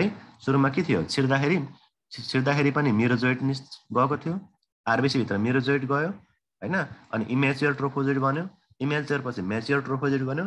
अब यो म्याच्योर ट्रोफोजोइड फेरि मल्टिप्लिकेसन भइसकेपछि हैन त्यहाँभित्र फेरि अर्को नयाँ नयाँ मिरोजोइडहरू बनाउन थाल्छ। त्यो मल्टिप्लिकेसन हुँदै गरेको स्टेजलाई हामी सिजोन भन्छौँ र सिजोनभित्र जब धेरै सङ्ख्यामा ट्रोफोजोइडहरू टुक्रिएर त्यहाँभित्र मिरोजोइडहरू बन्न थाल्छन् र धेरै मिरोजोइडहरू भित्र भइसकेपछि यो सिजोन पनि के हुन्छ फुट्छ। यो सिजोन पनि फुट्छ। यो सिजोन फुटिसकेर यहाँबाट पनि के हुन्छ विभिन्न मेरोजोइडहरू बाहिर निस्किन्छन्। अब त्यो मेरोजोइडले फेरि अर्को आरबिसीलाई अट्याक गर्छ। अब त्यो अर्को आरबिसीमा गइसकेपछि अघि जस्तै फेरि यो चलिरहन्छ हैन। आरबिसीमा जाने हैन, इमेच्योर ट्रोफोजोइड बन्ने, म्याच्योर ट्रोफोजोइड बन्ने, सिजोन बन्ने, फुटेर फेरि मेरोजोइड निस्किने, अनि यो प्रत्येक आरबिसीलाई यसरी आरबिसीमै यो साइकल चलिरहेको हुन्छ। बुझ्नुभयो यहाँसम्म? आरबिसीमै मेरोजोइड चाहिँ गएको छ हैन। एउटा यहाँ माथिबाट यो सुरुमा चाहिँ आरबिसीमा आउँदाखेरि कहाँबाट आयो? लिभरबाट आएको थियो हैन। लिभरबाट आएको मेरोजोइडले अट्याक गरेको थियो। पछि के हुन्छ? आरबिसीमै पनि मेरोजोइडहरू बन्छ है। एउटा मेरोजोइड गयो, त्यो मेरोजोइडको मल्टिप्लिकेसन हुन्छ आरबिसीमै यसरी। मेरोजोइडबाट ट्रोफोजोइड, इमेच्योर ट्रोफोजोइड, इमेच्योरबाट म्याच्योर, म्याच्योरबाट सिजोन, सिजोनबाट फुटिसकेपछि त्यहाँभित्रबाट मेरोजोइड निस्किन्छ, फेरि अर्को सेललाई अट्याक गरिरहेको हुन्छन्। यसरी इरेथ्रोसाइटिक साइकल घुमिरहेको हुन्छ है। यसरी आरबिसीमै साइकल घुमिरहेको हुन्छ। कहिलेकाहीँ के हुन्छ भने अब यतापट्टि हेर्नुहोस्, एउटालाई हाम्रो चक्र चाहिँ यो गोलो चक्र थियो, आरबिसीमै सीमित थियो। र कहिलेकाहीँ के भइदिन्छ भने जुन यो इमेच्योर खालको ट्रोफोजोइड विकास भएर चाहिँ के बन्नु पर्थ्यो? म्याच्योर ट्रोफोजोइड हुँदै मेरोजोइडमा विकास हुनुपर्ने। तर कहिलेकाहीँ के भइदिन्छ भने यो इमेच्योर ट्रोफोजोइड जुन छ त्यो चाहिँ ट्रोफोजोइड, म्याच्योर ट्रोफोजोइड हुँदै मेरोजोइड नबनिकन त्यो अर्कै स्टेजमा जान सक्छ। जस्तै इमेच्योर ट्रोफोजोइड सिधै गएर एक्कासी कहाँ जान सक्छ? एक्कासी त्यो चाहिँ ग्यामेटोसाइट्समा गएर के हुन सक्छ? कन्भर्ट हुन सक्छ है। ग्यामेटोसाइटमा के हुन्छ? कन्भर्ट हुन्छ है। अब ग्यामेटोसाइटमा कन्भर्ट हुन्छ, बिस्तारै यो ग्यामेटोसाइट चाहिँ के हुन्छ? विभाजन भइसकेपछि दुईवटा ग्यामेटोसाइटहरू चाहिँ बन्छ। एउटालाई हामी माइक्रो ग्यामेटोसाइट भन्छौँ, अर्कोलाई म्याक्रो ग्यामेटोसाइट भन्छ। र सुरुमा चाहिँ अब कुन चाहिँ मेल कुन चाहिँ फिमेल भनेर चाहिँ छुट्याउन सकिने अवस्था हुँदैन है। हामी के पढ्दैछौँ सुरुमा? यहाँ हेर्नुहोस् त, अहिलेसम्म के पढ्यौँ ल, यता हेर्नुहोस्। ल, मानिसको शरीरको त बुझिहाल्नु भयो तपाईँहरूले होइन। अब आरबिसीमा कस्तो हुन्छ त भन्दाखेरि, जस्तै अघिल्लो चरणमा लिभरको साइकलमा भएका जुन मेरोजोइडहरू आएको थियो सिजोन फुटेर, त्यो मेरोजोइडहरू अब कहाँ जान्छन्? आरबिसीलाई आक्रमण गर्छ है। आरबिसी भित्र के हुन्छ? अब मेरोजोइड पस्छ, त्यसपछि त्यहाँभित्र फेरि त्यो मेरोजोइड कन्भर्ट भएर आरबिसी भित्र मेरोजोइडहरू केमा कन्भर्ट हुन्छन् त? अब इमेच्योर ट्रोफोजोइडमा। यहाँभित्र इमेच्योर ट्रोफोजोइड बनाउँछन् र अब यो इमेच्योर ट्रोफोजोइड पनि फेरि के हुन्छ? म्याच्योर ट्रोफोजोइड हुन्छ।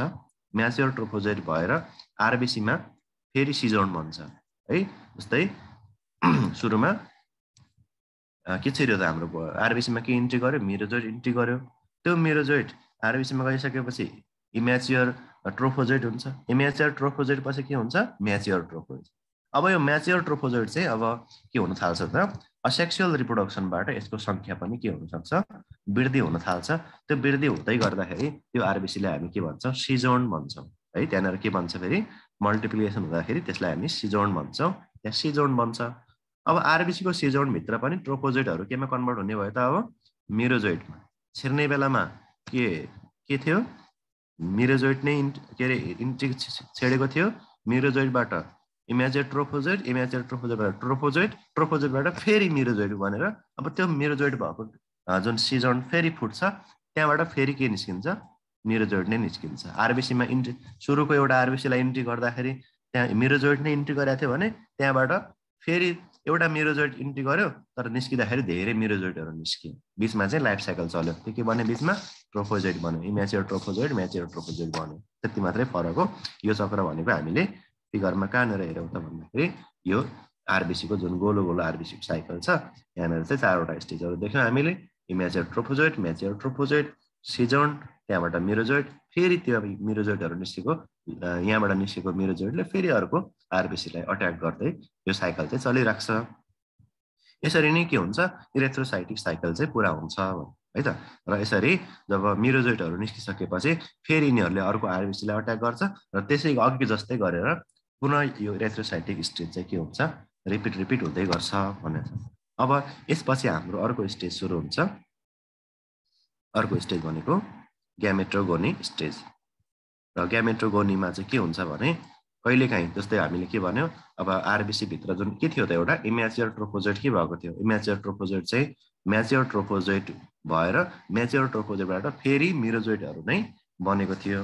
तर कहिलेकाहीँ के भइदिन्छ भने यो म्याच्योर ट्रोफोजोइड नबनेर यहाँनिर हेर यहाँनिर दुईटा बाटो छुट्टिराखेको छ हेर्नु त यहाँनिर दुईटा बाटो छुट्टिराखेको छ एउटा त आरबिसी मै चलिहाल्यो चक्र अर्को चाहिँ आरबिसीलाई छोडिदिन्छ अथवा आरबिसी मा चाहिँ जस्तै इम्याच्योर ट्रोफोजोइड यो इम्याच्योर ट्रोफोजोइड चाहिँ के भनिन्छ त यो म्याच्योर ट्रोफोजोइड हुँदै म्युरोजोइड नबनिकन यो इम्याच्योर ट्रोफोजोइडबाटै एकैचोटि के बनिन्छ ग्यामेटोसाइट बनिन्छ यसलाई हामी के भन्छौँ ग्यामेटोगोनी भन्छौँ है यसरी ग्यामेटोसाइटमा कन्भर्ट भइदिन्छ ग्यामेटोसाइटमा कन्भर्ट भई यिनीहरू चाहिँ आरबिसीमै बसेका हुन्छन् है ल फरक बाटो छुट्टियो माथि के भइरहेको थियो म्युरोजोइड थियो आरबिसी भित्र छिर्ने अनि त्यो म्युरोजोइड चाहिँ अब ट्रोफोजोइड हुँदै म्याच्योर ट्रोफोजोइड हुँदै म्युरोजोइड हुँदै बाहिर निस्किँदै फेरि अर्को आरबिसीलाई छेड्दै चलिरहेको थियो भने कहिलेकाहीँ चाहिँ इम्याच्योर ट्रोफोजोइडबाट अगाडि नबढिकन त्यो इम्याच्योर ट्रोफोजोइड सिधै गएर के भन्न सक्छ हैन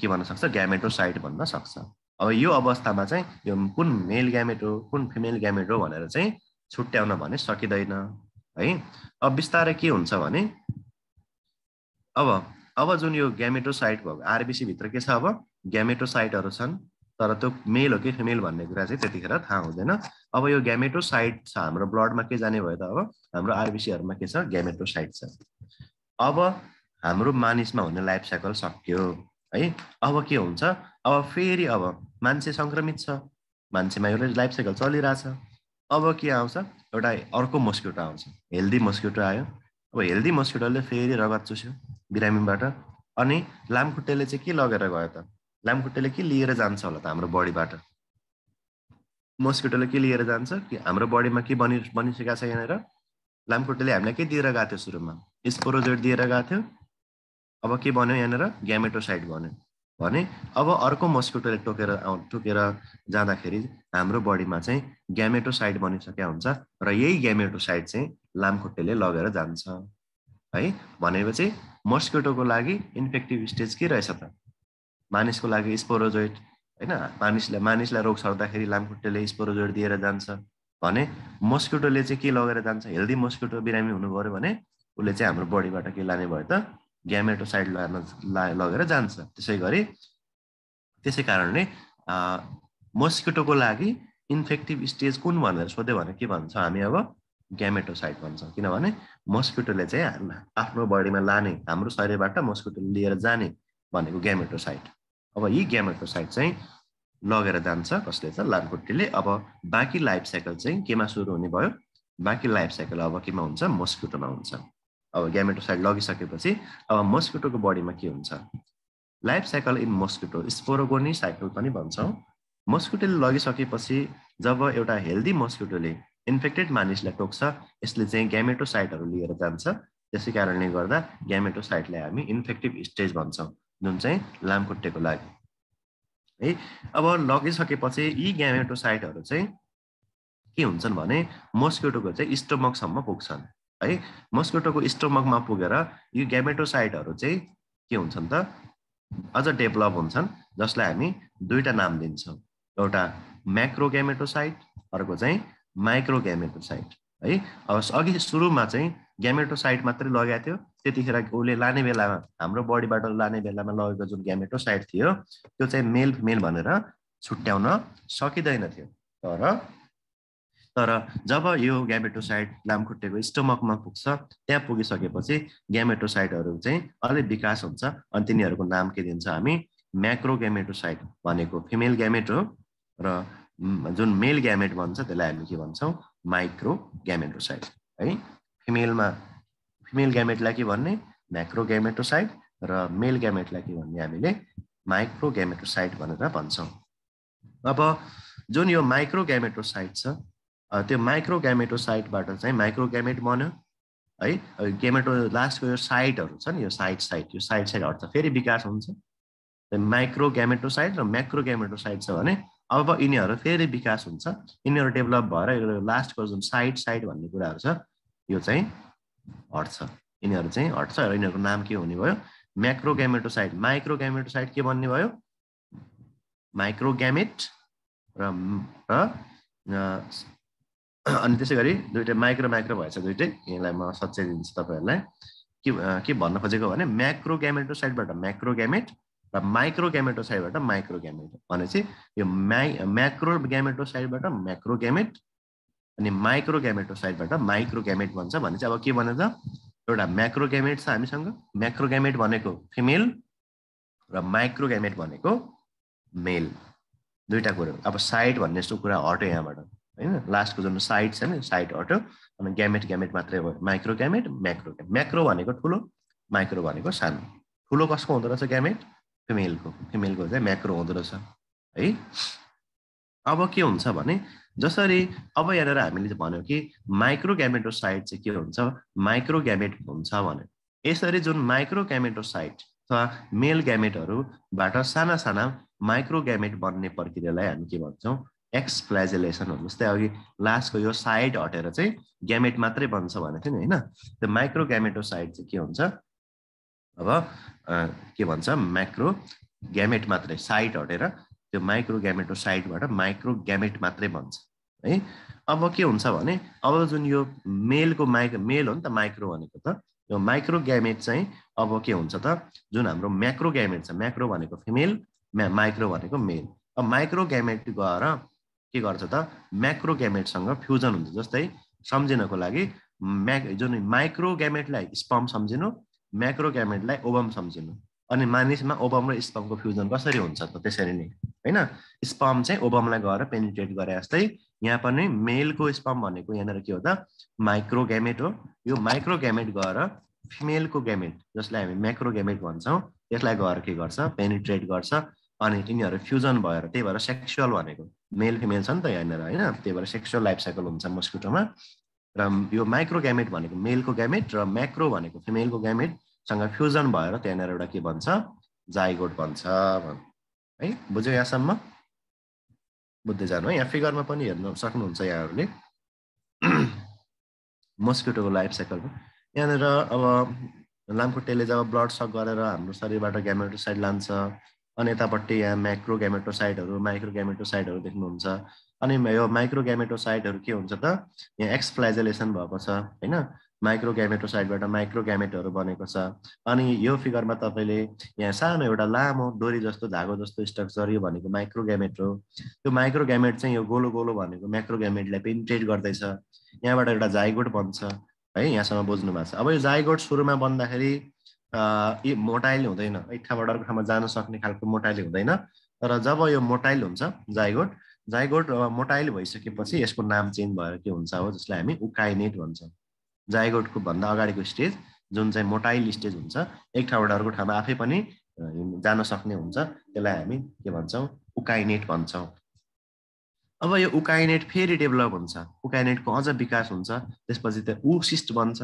र ओसिस्टमा कन्भर्ट हुन्छ उकाइनेट जाइगोटबाट उकाइनेटबाट ओसिस्ट भन्छ र ओसिस्ट भित्र चाहिँ अब के हुन्छ त यहाँ भित्र चाहिँ अब स्पोरोजोइटहरु बन्न थाल्छन् फेरि त्यो ओसिस्ट जस्तै हामीले सुरुमा के भयो मेल ग्यामेट र फिमेल ग्यामेट फ्युजन भयो जाइगोट बन्यो जाइगोट मोटाइल भएर उकाइनेट बन्यो उकाइनेट विकास हुँदै हुँदै त्यो ओसिस्ट बन्छ त ओसिस्ट भित्र चाहिँ अब के भइरा हुन्छ त स्पोरोजोइटहरु चाहिँ बन्न थाल्छन् भन्छ है स्पोरोजोइटहरु चाहिँ बन्न थाल्छन् जब यो ओसिस्ट भित्र स्पोरोजोइटहरुको संख्या धेरै संख्यामा वृद्धि हुन्छ अनि यो ओसिस्ट पनि के हुन्छ अब यो पनि फुट्छ र ओसिस्ट फुटेपछि अब त्यहाँबाट बाहिर के निस्किन्छ नि त त्यहाँबाट फेरि स्पोरोजोइटहरु नै के हुन्छ बाहिर निस्किन्छ है अब त्यो स्पोरोजोइटहरु बिस्तारै बिस्तारै लामखुट्टेको स्टमकबाट कतातिर जान्छ कहाँतिर आउन खोज्छ यिनीहरु लामखुट्टेको सैलिभरी ग्ल्यान्डतिर चाहिँ आउन थाल्छन् लामखुट्टेको सैलिभरी ग्ल्यान्डसम्म पुग्न थाल्छन्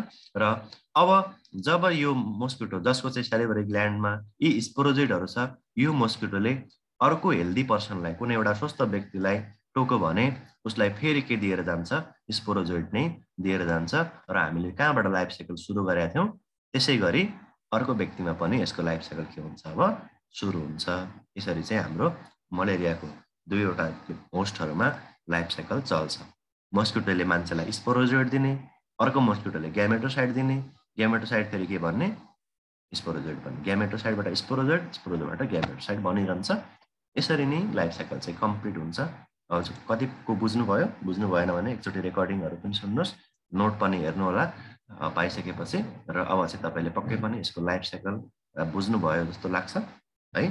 ल सक्यो है। यो भयो मलेरियाको लाइफ साइकल। अब हामी डिजिजको बारेमा अलिकति स्टडी गरौँ। यहाँ केही सोध्न सकिने सम्भावित प्रश्नहरू जस्तै sporozoite are the infective stage for man, मानिसको लागि इन्फेक्टिभ स्टेज कुन हो भनेर सोध्यो भने हामी के भन्छौँ त्यसलाई स्पोरोजोइट भन्छौँ है। इन्फेक्टिभ स्टेज फर म्यान, मानिसको लागि इन्फेक्टिभ स्टेज के रहेछ त स्पोरोजोइट, किनभने मस्किटोले मानिसलाई स्पोरोजोइट दिएर जान्छ। र अर्को चाहिँ gametocyte, gametocyte are infective stage for malaria भएको रहेछ है, मस्किटो है यो, म यसलाई एडिट गरिदिन्छु। मस्किटोको लागि चाहिँ ग्यामेटोसाइट हो भने मानिसको लागि चाहिँ के हो त स्पोरोजोइट। दुईटा कुरा याद गर्ने है त। मस्किटोको लागि इन्फेक्टिभ स्टेज के हुन्छ ग्यामेटोसाइट हुन्छ है, र मानिसको लागि चाहिँ स्पोरोजोइट हुन्छ। यो दुईटा कुरा थाहा पाइसक्नु भएको छ। रिल्याप्स केमा कमन हुने भयो भाइभेक्स र ओभेलीमा। अब दुईटा मध्ये एउटा चुज गर्नु पर्यो भने कुनमा अझ बढी कमन त भाइभेक्समा। भने चाहिँ भाइभेक्स कुनमा के अरे रिल्याप्स कुनमा कमन हुन्छ भन्दाखेरि भाइभेक्समा। भाइभेक्स मात्र अप्सनहरू चारवटा छ, फरक फरक छ भने होइन, बोथ दिएको छ होइन, ओभेली र भाइभेक्स दिएर बोथ दिएको छ भने चाहिँ हामी बोथ लेख्छौँ। अब रिल्याप्स भन्ने एउटा हुन्छ, रिल्याप्स चाहिँ भाइभेक्स र ओभेलीमा कमन हुन्छ भने अर्को त्यस्तै एउटा कन्फ्युज गराउने कुरा भनेको चाहिँ रिक्रुडेसेन्स भन्छ। यो रिक्रुडेसेन्स भनेको थाहा छ कसैलाई होइन? यो चाहिँ फ्याल्सिपारम र मलेरियामा कमन हुन्छ है। रिक्रुडेसेन्स भने जस्तै रिल्याप्स भनेको चाहिँ हिप्नोजोइडहरू लिभरमा गएर लुकेर बस्ने अनि त्यस बिस्तारै के हुने तिनीहरू चाहिँ पछि पछि गएर रोग गराउनेलाई रिल्याप्स भन्छ।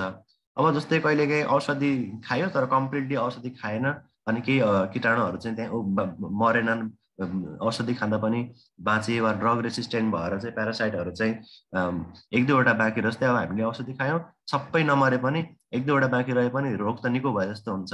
तर जुन बाँकी रहेको अलिअलि प्यारासाइटले पनि पछि के हुन्छ मल्टिप्लिकेसन गर्दै गर्दै फेरि के गराउन सक्छ तिनीहरूले डिजिज गराउन सक्छ। त्यो चाहिँ जनरली अब ड्रग रेसिस्टेन्ट भयो भने चाहिँ त्यस्तो खालको पुनः बल्जिने हुन्छ। रिल्याप्स भनेको पनि बल्जिनु हो, रिक्रुडेसेन्स भनेको पनि बल्जिनु हो। फरक के हो भने रिल्याप्स चाहिँ हिप्नोजोइड स्टेजले गर्दाखेरि हुन्छ, लिभरमा बसेर लुकेर बस्ने हुन्छ, जुन चाहिँ भाइभेक्स र ओभेली मलेरियामा चाहिँ बढी हुन्छ भने रिक्रुडेसेन्स भनेको चाहिँ ड्रग रेसिस्टेन्ट भयो भने चाहिँ प्यारासाइटले फेरि अर्को लाइफ साइकल अगाडि बढाएर मलेरिया बल्जिने हुन्छ। यसलाई हामी रिक्रुडेसेन्स भन्छौँ। यो चाहिँ फ्याल्सिपारम र मलेरिया र त्यसै गरी मलेरियामा चाहिँ के हुन्छ कमन हुन्छ है।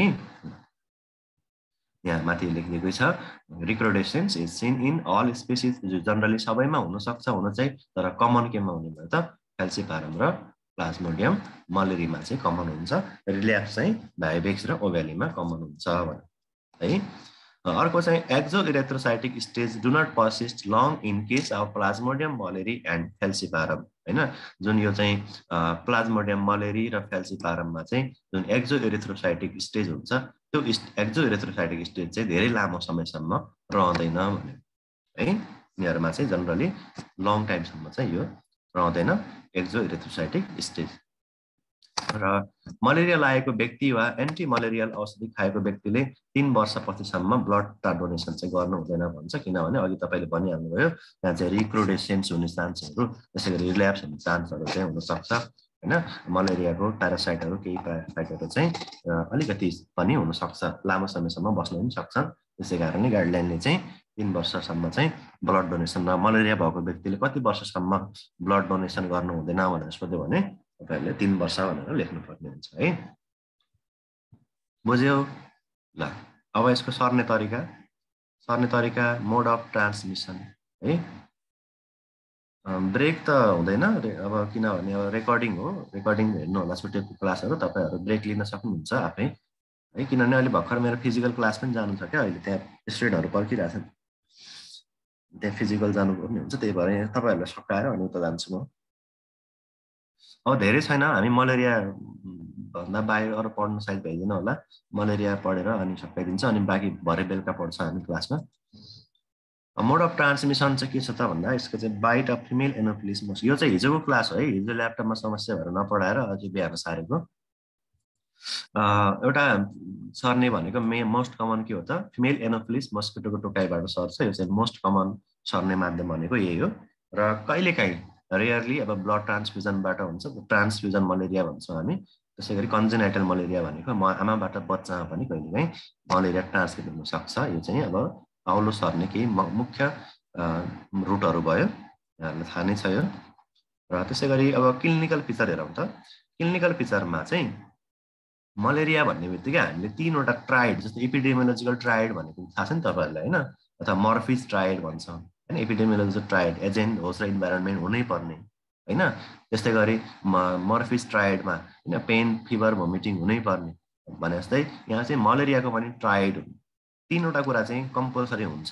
यो के त भन्दाखेरि हाई ग्रेड फिभर, एनिमिया र स्प्लिनोमेगाली, यो 3वटा चाहिँ याद गर्ने है त। मलेरियाको टिपिकल फिचर भनेको 3टा एकदमै मोस्ट कमन हुने भनेको के हो त, हाई ग्रेड फिभर, एनिमिया र स्प्लिनोमेगाली। तपाईँले कुनै पनि व्यक्तिमा हाई ग्रेड फिभर, एनिमिया र स्प्लिनोमेगाली छ, तपाईँलाई क्रिटिकल बेस पनि क्वेसन आउन सक्छ है। एउटा नेपालगञ्जमा बस्ने यति वर्षको पुरुष हाई ग्रेड फिभर ल्याएर आएको छ, उसमा एनिमिया पनि छ, स्प्लिनोमेगाली पनि छ भने के हुन सक्छ भनेर सोध्यो भने के भन्ने हो, यसरी घुमाएर सोध्न सक्छ। त्यस कारणले गर्दाखेरि यो 3वटा कुराहरू याद गर्ने, हाई ग्रेड फिभर, अनि त्यसै गरी एनिमिया, अनि स्प्लिनोमेगाली भनेको चाहिँ फियो हुन्छ नि, स्प्लिन, हाम्रो स्प्लिन 2टा ई हुनु पर्थ्यो हेरेर। स्प्लिन चाहिँ के हुने, सुन्निने, ठुलो हुने, फुल्ने। हेपाटोमेगाली भनेको लिभर सुन्निने, स्प्लिनोमेगाली भनेको स्प्लिन, मेगाली भनेको चाहिँ साइज बढ्ने, ठुलो हुने भनेको है।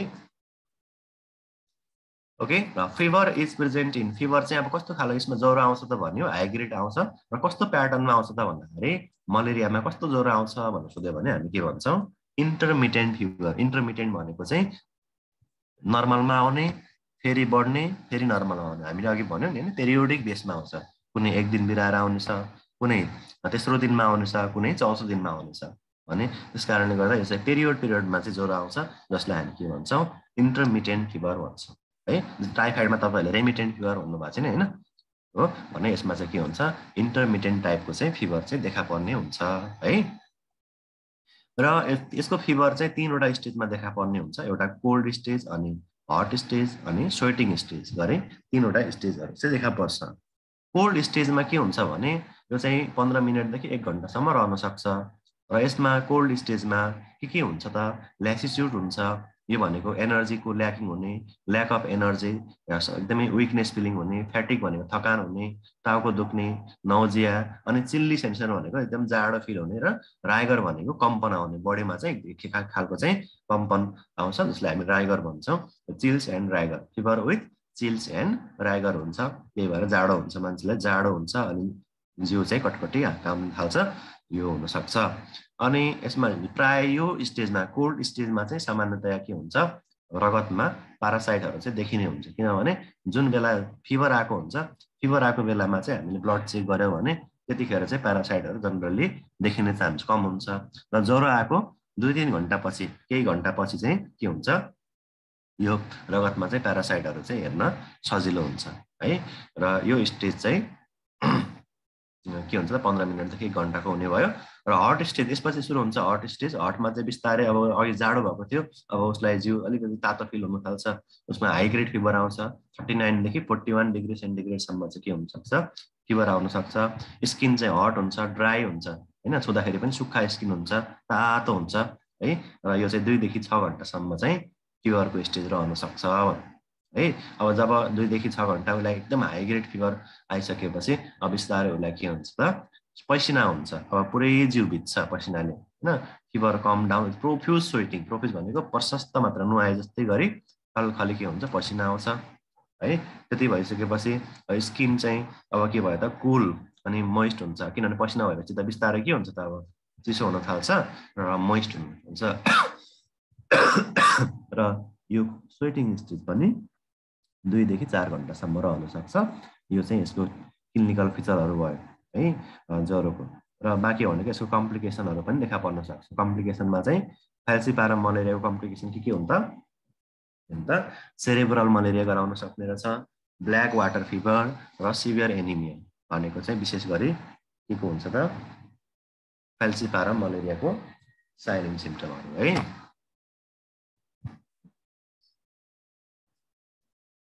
ओके, ल त अनि प्लाज्मोडियम भाइवेक्स ओभेलीहरूको चाहिँ त्यस्तो खासै गाह्रो कम्प्लिकेटेड खालको कम्प्लिकेसन हुँदैन। एनिमिया हुनसक्छ, स्प्लिनोमेगाली, हेपाटोमेगाली, त्यसै गरी अलिकति रेनल फेलरहरू हुने चान्स पनि हुन्छ है। यो चाहिँ कम्प्लिकेसनहरू भयो। अब यहाँहरूले दुईवटा कुरा, cerebral malaria, black water fever चाहिँ बिर्सिनु भएन है, अरू बिर्से पनि। अनि यो ट्रायडमा तीनवटा कुरा, फिभर, हाइग्रेड फिभर, स्प्लिनोमेगाली अनि अर्को के थियो, एनिमिया, तीनवटा कुरा चाहिँ याद गर्नु। डायग्नोसिस कसरी गर्छौँ हामी? डायग्नोसिसको लागि चाहिँ हामीले पेरिफेरल ब्लड स्मियर चाहिँ गोल्ड स्ट्यान्डर्ड मेथड भन्छ। सबैभन्दा मलेरिया पत्ता लगाउने सबैभन्दा बेस्ट मेथड भनेको के हो त? पेरिफेरल ब्लड स्मियर हैन। पेरिफेरल जस्तै हामीले कतै रगत प्रिक गर्ने अनि त्यसलाई चाहिँ पेरिफेरलको ब्लडलाई के गर्ने, जस्तै क्यापिलरीको ब्लड निकालिन्छ जनरली, जस्तै ब्लड ग्रुपिङ गर्दाखेरि हैन, काँडाले खोजे जस्तो गर्छ हैन, थोरै सुगर ऱ्यान्डम ग्लुकोमिटरबाट चेक गर्दाखेरि त्यसरी नै प्रिक गर्ने। प्रिक गरिसकेपछि त्यसलाई चाहिँ दुईटा स्मियर बनाउन सकिन्छ, एउटा थिक स्मियर, एउटा बाक्लो स्मियर, र अर्को चाहिँ पातलो थिन स्मियर। अनि बाक्लो स्मियरले चाहिँ के गर्छ त भन्दा, बाक्लो स्मियरले मलेरिया हो कि होइन मात्रै थाहा पाउँछ है। के गर्छ, मलेरिया हो कि होइन भन्ने कुरा मात्रै बताउँछ। भने पातलो स्मियर, थिन स्मियरले चाहिँ कुन स्पेसिसको मलेरिया हो, कुन हो, भाइवेक्स हो कि फेल्सिपारम हो कि होइन मलेरिया हो कि भन्ने कुरा चाहिँ कहाँबाट थाहा हुन्छ? थिनबाट चाहिँ थाहा हुन्छ।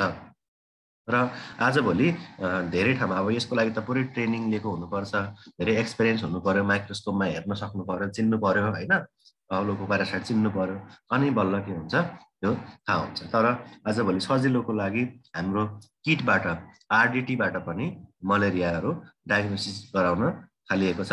जस्तै जुन चाहिँ जसमा चाहिँ एन्टिबडी नभएर एन्टिजेन चाहिँ डिटेक्सन गर्ने किटहरू हुन्छ, त्यो एन्टिजेन डिटेक्सन गर्ने किटबाट पनि हामी मलेरियाको पत्ता लगाउन सक्छौँ। र अर्को अरू बाँकी टेस्टहरू भनेको जस्तै अब यो हामीसँग फ्लोरोसेन्स माइक्रोस्कोपी भन्ने पनि टेस्ट छ, मोलिकुलर डायग्नोसिसहरू पिसिआरहरू पनि गर्न सकिन्छ। र यसको लागि ब्लड स्याम्पल लिने उपयुक्त समय भनेको चाहिँ after few hours of fever, ज्वरो आएको केही 1-2 घन्टापछि चाहिँ, ज्वरो आउन छोडेको 1-2 घन्टामा चाहिँ हामी ब्लड लिनुपर्छ। किनभने अघि मैले भर्खरै भनेको थिएँ, यो बेलामा अथवा ज्वरो चाहिँ छोडिसकेको बेलामा चाहिँ त्यो प्यारासाइटहरूको डेन्सिटी के हुन्छ, एकदमै हाई हुन्छ। प्यारासाइटहरू चाहिँ म्याक्सिमम हुन्छ ड्युरिङ दिस पिरियडमा, अथवा ज्वरो आइसकेको 1-2 घन्टापछि चाहिँ के हुन्छ, प्यारासाइटको सङ्ख्या चाहिँ ब्लडमा चाहिँ धेरै देखिने हुनाले हामी त्यो बेलामा के गर्छौँ, ब्लड चाहिँ लिने गर्छौँ है, स्याम्पल लिने गर्छौँ। ल यो भयो यसको डायग्नोसिस पनि, क्लिनिकल फिचरहरू। अब हामी यसको ट्रिटमेन्ट हेरौँ। ट्रिटमेन्ट के छ त भन्दा, ट्रिटमेन्ट चाहिँ हामी जस्तै अनकम्प्लिकेटेड मलेरिया, एउटा चाहिँ ट्रिटमेन्ट गर्दाखेरि कम्प्लिकेटेड हो कि अनकम्प्लिकेटेड पहिला छुट्याउँछौँ हामी है। सुरुमा एउटा छ कम्प्लिकेटेड मलेरिया है, र अर्को अनकम्प्लिकेटेड। अनकम्प्लिकेटेड भनेको कम्प्लिकेसन नभएको माइल्ड टु मोडरेट खालको चाहिँ मलेरिया उपचार गर्छ भने, लास्टमा हामी सिभियर मलेरियाको कसरी गर्ने त्यो पनि हेर्छौँ है। र अब अनकम्प्लिकेटेडको उपचार गर्दाखेरि सुरुमा भाइवेक्स र मलेरिया, भाइवेक्स र ओभेलीको उपचार एउटै हुन्छ है। यहाँलाई थाहा छ, भाइवेक्स र ओभेलीको एक खालले गर्छ भने, अनि मलेरी र नलेसीको एक खालको हुन्छ, अनि फेल्सिपारमको छुट्टै हुन्छ। सुन्नुहोस् है, के हुन्छ, भाइवेक्स र ओभेलीको उपचार एउटै हुन्छ, मलेरी र नलेसीको एउटै हुन्छ, र फेल्सिपारमको छुट्टै हुन्छ है। अब भाइवेक्स र ओभेलीमा हो भने के दिने त, क्लोरोक्विन दिन्छौँ हामी। कति दिनलाई? 3 दिनलाई। 3 दिनसम्म क्लोरोक्विन खाने, र प्रिमाक्विन खाने कति दिनलाई? 14 दिनलाई। याद गर्नु है, भाइवेक्स र ओभेलीमा क्लोरोक्विन 3 दिन दिने, प्रिमाक्विन 14 दिन दिने। त्यसै गरी प्लाज्मोडियम मलेरी र नलेसी हो भने त्यसमा चाहिँ क्लोरोक्विन मात्र 3 दिन दिने भने है, त्यसमा चाहिँ क्लोरोक्विन मात्रै 3 दिन हामी दिन्छौँ भनेर चाहिँ भनेको छ। यो चाहिँ हाम्रो नेसनल मलेरिया ट्रिटमेन्ट प्रोटोकल 2019मा रिभाइज भएको गाइडलाइन हो है। त्यो त्यसपछि कुनै नयाँ गाइडलाइन आएको छैन, हामी त्यसैलाई नै नेसनल गाइडलाइनले फलो गरेर यो उपचार पद्धति लागू गरेका छौँ है। अब के बुझ्यौ त, भाइवेक्स ओभेली हो भने प्रिमाक्विन पनि चाहियो 14 दिनलाई, क्लोरोक्विन 3 दिनलाई, र मलेरी र नलेसीलाई चाहिँ क्लोरोक्विन 3 दिन भए पुग्छ। क्लोरोक्विन दिँदाखेरि चाहिँ 1 ट्याब भनेको 150 mg मा आउँछ, र पहिलो दिनमा हामी 10 mg पर केजी दिन्छौँ, अर्थात् एडल्टको लागि 4 ट्याब्लेट भनेको 600 mg हुन्छ। 60 केजीको एउटा मान्छेलाई चाहिँ 10 mg पर केजीले दिँदाखेरि 600 हुन्छ र एउटा एडल्टलाई हामी जनरली 4 ट्याब्लेट चाहिँ दिने गर्छौँ होइन। इरिस्पेक्टिभ अफ बडी वेट, यदि बडी वेट अभाइलेबल छैन भने पनि एडल्ट हो भने आज सुरु डायग्नोसिस भएको दिन 4 ट्याब्लेट दिने एकैचोटि है त। फेरि यो बिडी टिडिएस गरेर खाने होइन, 4 चक्की भनेको 600 mg क्लोरोक्विन पहिलो दिनमा खाने, दोस्रो दिनमा पनि सेम त्यसै गरी 4 ट्याब्लेट नै खाने, अर्थात् 600 mg नै खाने सेम। र भोलि तेस्रो दिनमा चाहिँ ठ्याक्कै आधी गर्ने डोज होइन। हिजो अस्ति 2 दिन हामीले 600 खायौँ भने अब चाहिँ 300 mg खान्छ। 300 mg भनेको 2 ट्याब्लेट खान्छ है। यसरी चाहिँ हामीले क्लोरोक्विनको चाहिँ रेजिमेन हामी नेपालमा चाहिँ यसरी युज गर्छौँ। अरू पनि तरिकाहरू हुन सक्छन्, तर कमनली युज हुने भनेको चाहिँ यो रेजिमेन हो क्लोरोक्विनको लागि। र प्रिमाक्विन दिनको लागि चाहिँ प्रिमाक्विनको बारेमा चाहिँ केही कुराहरू तपाईँले थाहा पाउनुपर्छ। प्रिमाक्विन किन दिएको त भाइभेक्स र ओभेलीमा? किन भाइभेक्स र ओभेलीमा मात्रै प्रिमाक्विन दिएको त? Can you guess?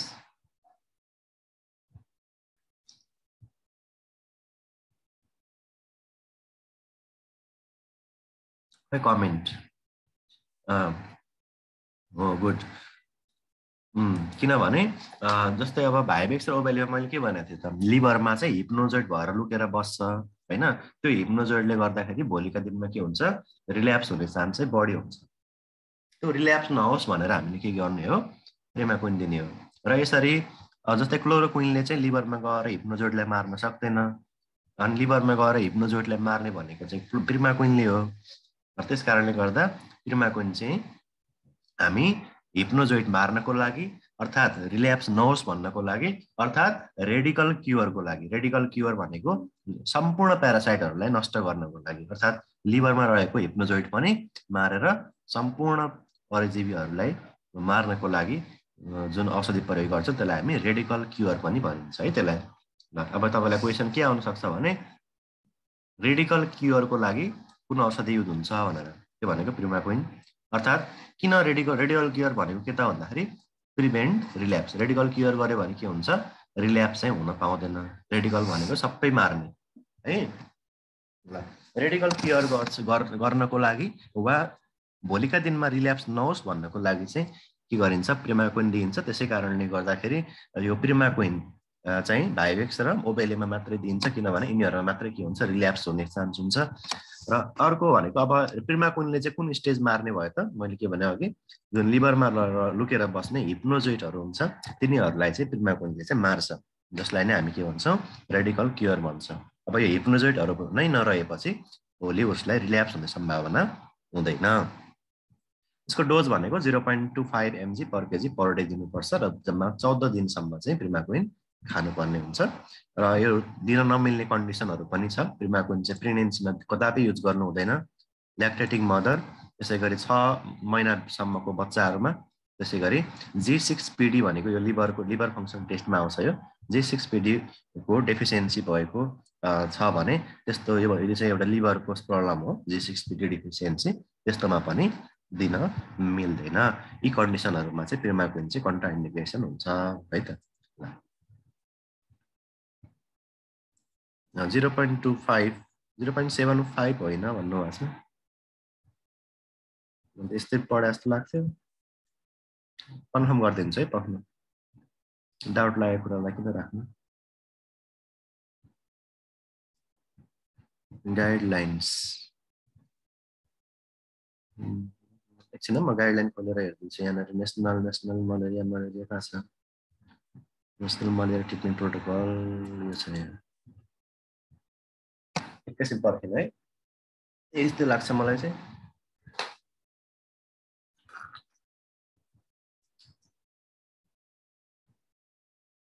यो चाहिँ नेसनल गाइडलाइन हो है, चाहिँ यो गाइडलाइन है मलेरियाको लागि। हामी नेसनल मलेरिया ट्रिटमेन्ट प्रोटोकल 2019 यो गभर्मेन्ट अफ नेपालको गाइडलाइन हो है त। यसमा के भन्छ भने खै तपाईँहरूले 0.75 हो भन्नुहुन्छ, हुनसक्छ टाइपिङ मिस्टेक गरेको नि हुनसक्छु मैले, त्यही भएर कन्फर्मेसनको लागि चाहिँ मैले यो गाइडलाइन चाहिँ हेर्दैछु। तपाईँहरू एकछिन पर्खिनुहोस् है त। डाउट लागेको कुरा हेर्नुपर्छ।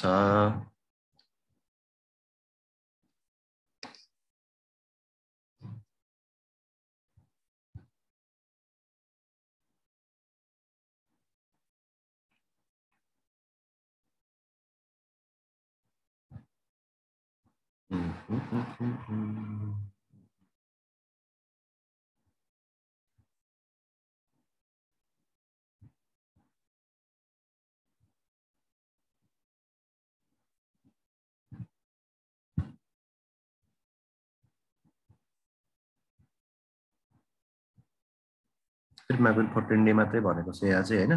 त्यो पुरानो गाइडलाइन पनि हुनसक्छ है। अहिले के छ हामी त्यो हेरौँ। अब यहाँनिर हेर्नु त है, प्रिमाक्विन चाहिँ अब यो यदि यो फेल्सिप आरममा पनि प्रिमाक्विन दिइन्छ, तर एक दिन मात्रै दिइन्छ होइन। यसमा चाहिँ अब 0.25 mg पर केजी बडी वेट भनेर लेखिराखेको छ यहाँ। अनि यहाँ तल पनि प्रेग्नेन्टको लागि पनि 0.25 mg पर केजी भनेर छ। सिङ्गल डोजको हकमा होला यो सायद होइन। अब अरू केसहरूमा पनि यही नै हो कि जस्तो लाग्छ है। यहीँबाट मैले 0.25 लेखेको होला डोज चाहिँ। हेर्नु त, देख्नुभयो नि 0.25 mg पर केजी भनेको छ धेरै ठाउँमा यो प्रिमाक्विनको डोज चाहिँ। अब अरू कन्डिसनमा पनि हेरौँ के छ यहाँनिर। गाइडलाइनले जे भन्छ हामीले त्यही मान्नुपर्ने हुन्छ। अब यसको चाहिँ म त एकैचोटि ट्रिटमेन्ट टेबल छ लास्टमा, त्यो टेबल हेरौँ। अलिकति घुमाउनु पर्यो।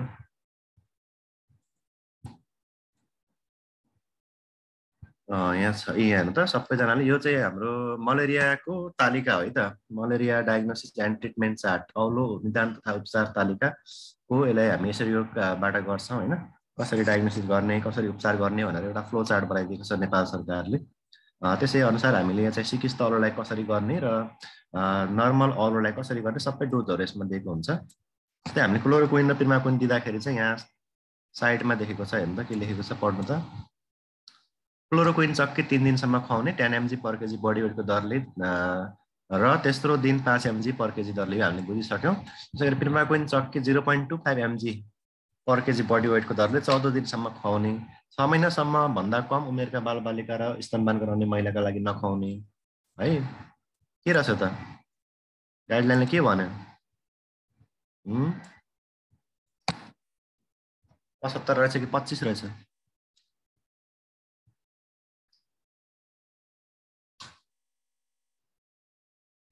0.25 है, नचुक्किनु होला। यो प्रोटोकलले नै 0.25 भनिसकेको छ यहाँ। यो टेबल छ क्या, यो टेबलै छ, यो पुरै अब गाइडलाइन भएर यो सबै कुराहरू यसमा दिएको छ। जस्तै हेर्नु त, स्क्रिनसट लिँदा हुन्छ, यो नोटमा छैन यो कुराहरू। यो त छ अब नोटमा अलि बेग्लै तरिकाले छ, अलिअलि धेरै कुराहरू चाहिँ यो गाइडलाइनमा भेटिन्छ। 0.25 है, 0.75 होइन, कसले 75 भन्यो। यो चाहिँ अब हामीले यदि क्लोरोक्विन चक्के चाहिँ अब उमेर अनुसार दिनु पर्यो भने यो तालिका अनुसार दिन्छ। त्यसै गरी एसिटीको मात्रा, सबै औषधिहरूको डोजको टेबल छ, क्लिक गरिराख्नु। यो त हामीले पढेर इक्जाममा त सोध्दैन होइन। इन्फर्मेसनको लागि चाहिन्छ भने यो जस्तै औषधिहरू सिक्यू भनेको क्लोरोक्विन, पिक्यू भनेको प्रिमाक्विन। क्लोरोक्विन चाहिँ 150 mg-मा आउँछ, प्रिमाक्विन चाहिँ 7.5 mg-को चक्की आउँछ। कति दिने, कति वर्षलाई कति दिने भनेर चाहिँ यहाँ बच्चाको डोजहरू समेत दिएको छ र यो चाहिँ क्याप्चर गर्न सक्नुहुन्छ जानकारीको लागि। BW भनेको बडी वेट भनेको है। अब त्यसै गरी अब उतापट्टि के छ हेर्नु, यो चाहिँ हाम्रो नर्मल डोजहरू भयो। हामी सिभियर मलेरियाको ट्रिटमेन्ट पनि एकछिनमा पढ्छौँ, त्यो पनि अब प्रोटोकलमा के छ त्यो पनि यहीँबाट हेर्न सक्नुहुन्छ तपाईँहरूले। एकैछिन है, यो अलिकति भयो।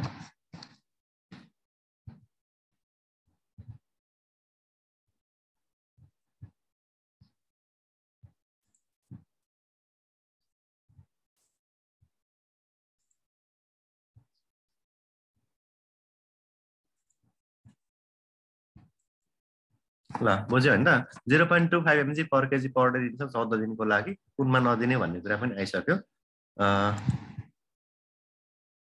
चल्दैन त अगाडि, के भयो चाहिँ फेरि एकछिन है, यो सरेन क्या स्लाइड, बनाउँछु। अनलाइन क्लासमा यही प्रब्लम हुन्छ नि। टेक्निकल प्रब्लम भइरहन्छ है, त्यही भएर। ल हेर यहाँ अब आउँछ होला यो। यसको चाहिँ उतापट्टि साइडमा दिएको छ, यो चाहिँ यो पनि टिपिराख्नु है। यो चाहिँ सिभियर प्लाज्मोडियम फ्याल्सिपारमको ट्रिटमेन्ट है त। यो प्लाज्मोडियम फ्याल्सिपारमको ट्रिटमेन्ट चाहिँ यहाँनिर छ है। फ्याल्सिपारमको ट्रिटमेन्ट हेर्नु होला, यहाँ दिएको छ, यहाँ के छ। यो पनि अहिले हामी पढ्छौँ, हामी यही ठिक्कै गाइडलाइनमा जे छ त्यही पढ्ने हो है। यसमा जे छ त्यही पढ्नुपर्छ। यो पनि सिक्न सक्नुहुन्छ। क्लास अब सकिन्छ 10 मिनटमा है, एकैछिनमा। त्यसै गरी यता यो अब हाम्रो सिभियर मलेरिया भनेको यो पनि टिपिराख्नु है त, स्क्रिनसट गरेर अन्त। यो सिभियर मलेरिया भनेको के हो, यी मध्ये कुनै एक लक्षण भएमा चाहिँ त्यसलाई हामी के भन्छ, सिभियर मलेरिया भन्छौँ। यो सबै साइनहरू टिपिराख्नु। यो सिभियर मलेरिया, ओके, यो सबै टिप्नुहोस्, स्क्रिनसट गर्नु त यो। अनि सिभियर मलेरिया भयो भने त्यसको उपचार कसरी गर्छ त्यो पनि टिप्नुहोस्। आर्टिसिनेट है त, drug of choice for severe malaria. Severe मलेरियाको ड्रग अफ चोइस के हो त, आर्टिसिनेट इन्जेक्सन, आइबी वा आइएम दिनुपर्ने हुन्छ। कसरी दिने भन्ने यसको डोजको बारेमा चाहिँ यहाँ लेखेको छ। नोटमा हामी यसको डोज पढ्दैनौँ, किनभने इक्जाममा डोज चाहिँ प्रायः आउँदैन यिनीहरूको है। फ्याल्सिपारम के अरे हाम्रो क्लोरोक्विन प्रिमाक्विनहरूको जो डोज पनि थाहा पाउने, तर यो आर्टिसिनेट इन्जेक्सनहरूको चाहिँ थाहा पाइराखे राम्रो। यहाँबाट स्क्रिनसट गरेर राख्नु होला है। गर्नुभयो सबैले? ल सबैले गर्नुभयो ल, टिप्नु भयो है। ल सक्यो। अब हामी यता हेरौँ फ्याल्सिपारमलाई। जस्तै अघि हामीले के भन्यो त, दुईवटा कुरा है त।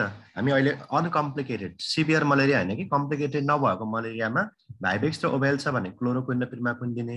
क्लोरोक्विन 3 दिन, प्रिमाक्विन 14 दिन होइन। मलेरी र नलेसीको लागि चाहिँ क्लोरोक्विन दिन्छौँ 3 दिनको लागि, प्रिमाक्विन दिँदैनौँ है, ठिक छ। अब क्लोरोक्विन प्रिमाक्विन दिने डोज बुझिहाल्नु भयो यहाँ छ है।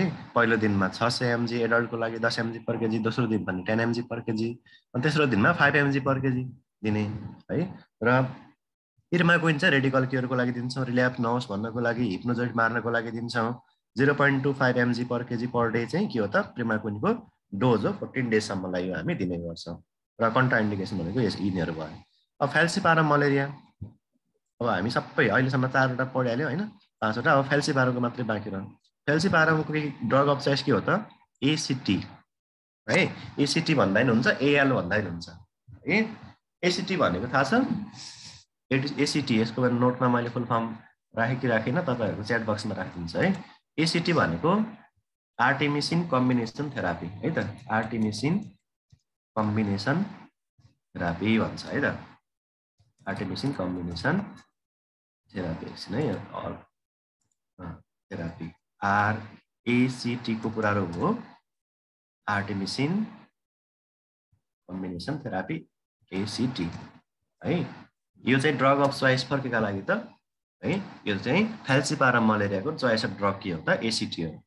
एसिटी एएल भनेको चाहिँ यो एसिटी भनेको यो सबै आर्टेमिसिन ग्रुपको औषधि हो, त्यही भएर कम्बिनेसन थेरापी भनेको छ। र एएल भनेको चाहिँ ए भनेको आर्टेमिथर, एल भनेको लुमेफेन्ड्रिन भन्ने औषधि छ है त। यसमा के हुन्छ, एसिटीमा दुईटा हुन्छ, एउटा ए अर्को एल। एएल भनेको त्यो आर्टेमिथर प्लस लुमेफेन्ड्रिन। 3 दिनको लागि दिन्छौँ। पहिलो दिन 4 ट्याब्लेट दिने यसको, अर्को दिन त्यसको 8 घण्टापछि फेरि 4 ट्याब्लेट दिने। जब रोग पत्ता लगाउने, फ्याल्सिपारम थाहा हुने बित्तिकै 4 ट्याब्लेट खुवाउने, त्यसको 8 घण्टापछि फेरि 4 ट्याब्लेट दिने। र भोलिपल्ट मर्निङमा बिहान 4 ट्याब्लेट, बेलुका 4 ट्याब्लेट। तेस्रो दिन पनि बिहान 4 ट्याब्लेट अनि बेलुका फेरि 4 ट्याब्लेट गरेर 3 दिनसम्म चाहिँ उपचार गर्ने। के को लागि त, फ्याल्सिपारमको लागि एसिटी यसरी दिने। तर फ्याल्सिपारममा पनि हामी प्रिमाक्विन त दिन्छौँ, तर 1 दिनको लागि मात्र है त।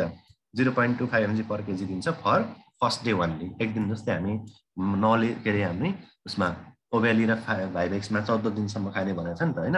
यसमा चाहिँ सिङ्गल 1 दिनको लागि मात्रै प्रिमाक्विन दिनु भनेको छ गाइडलाइनले।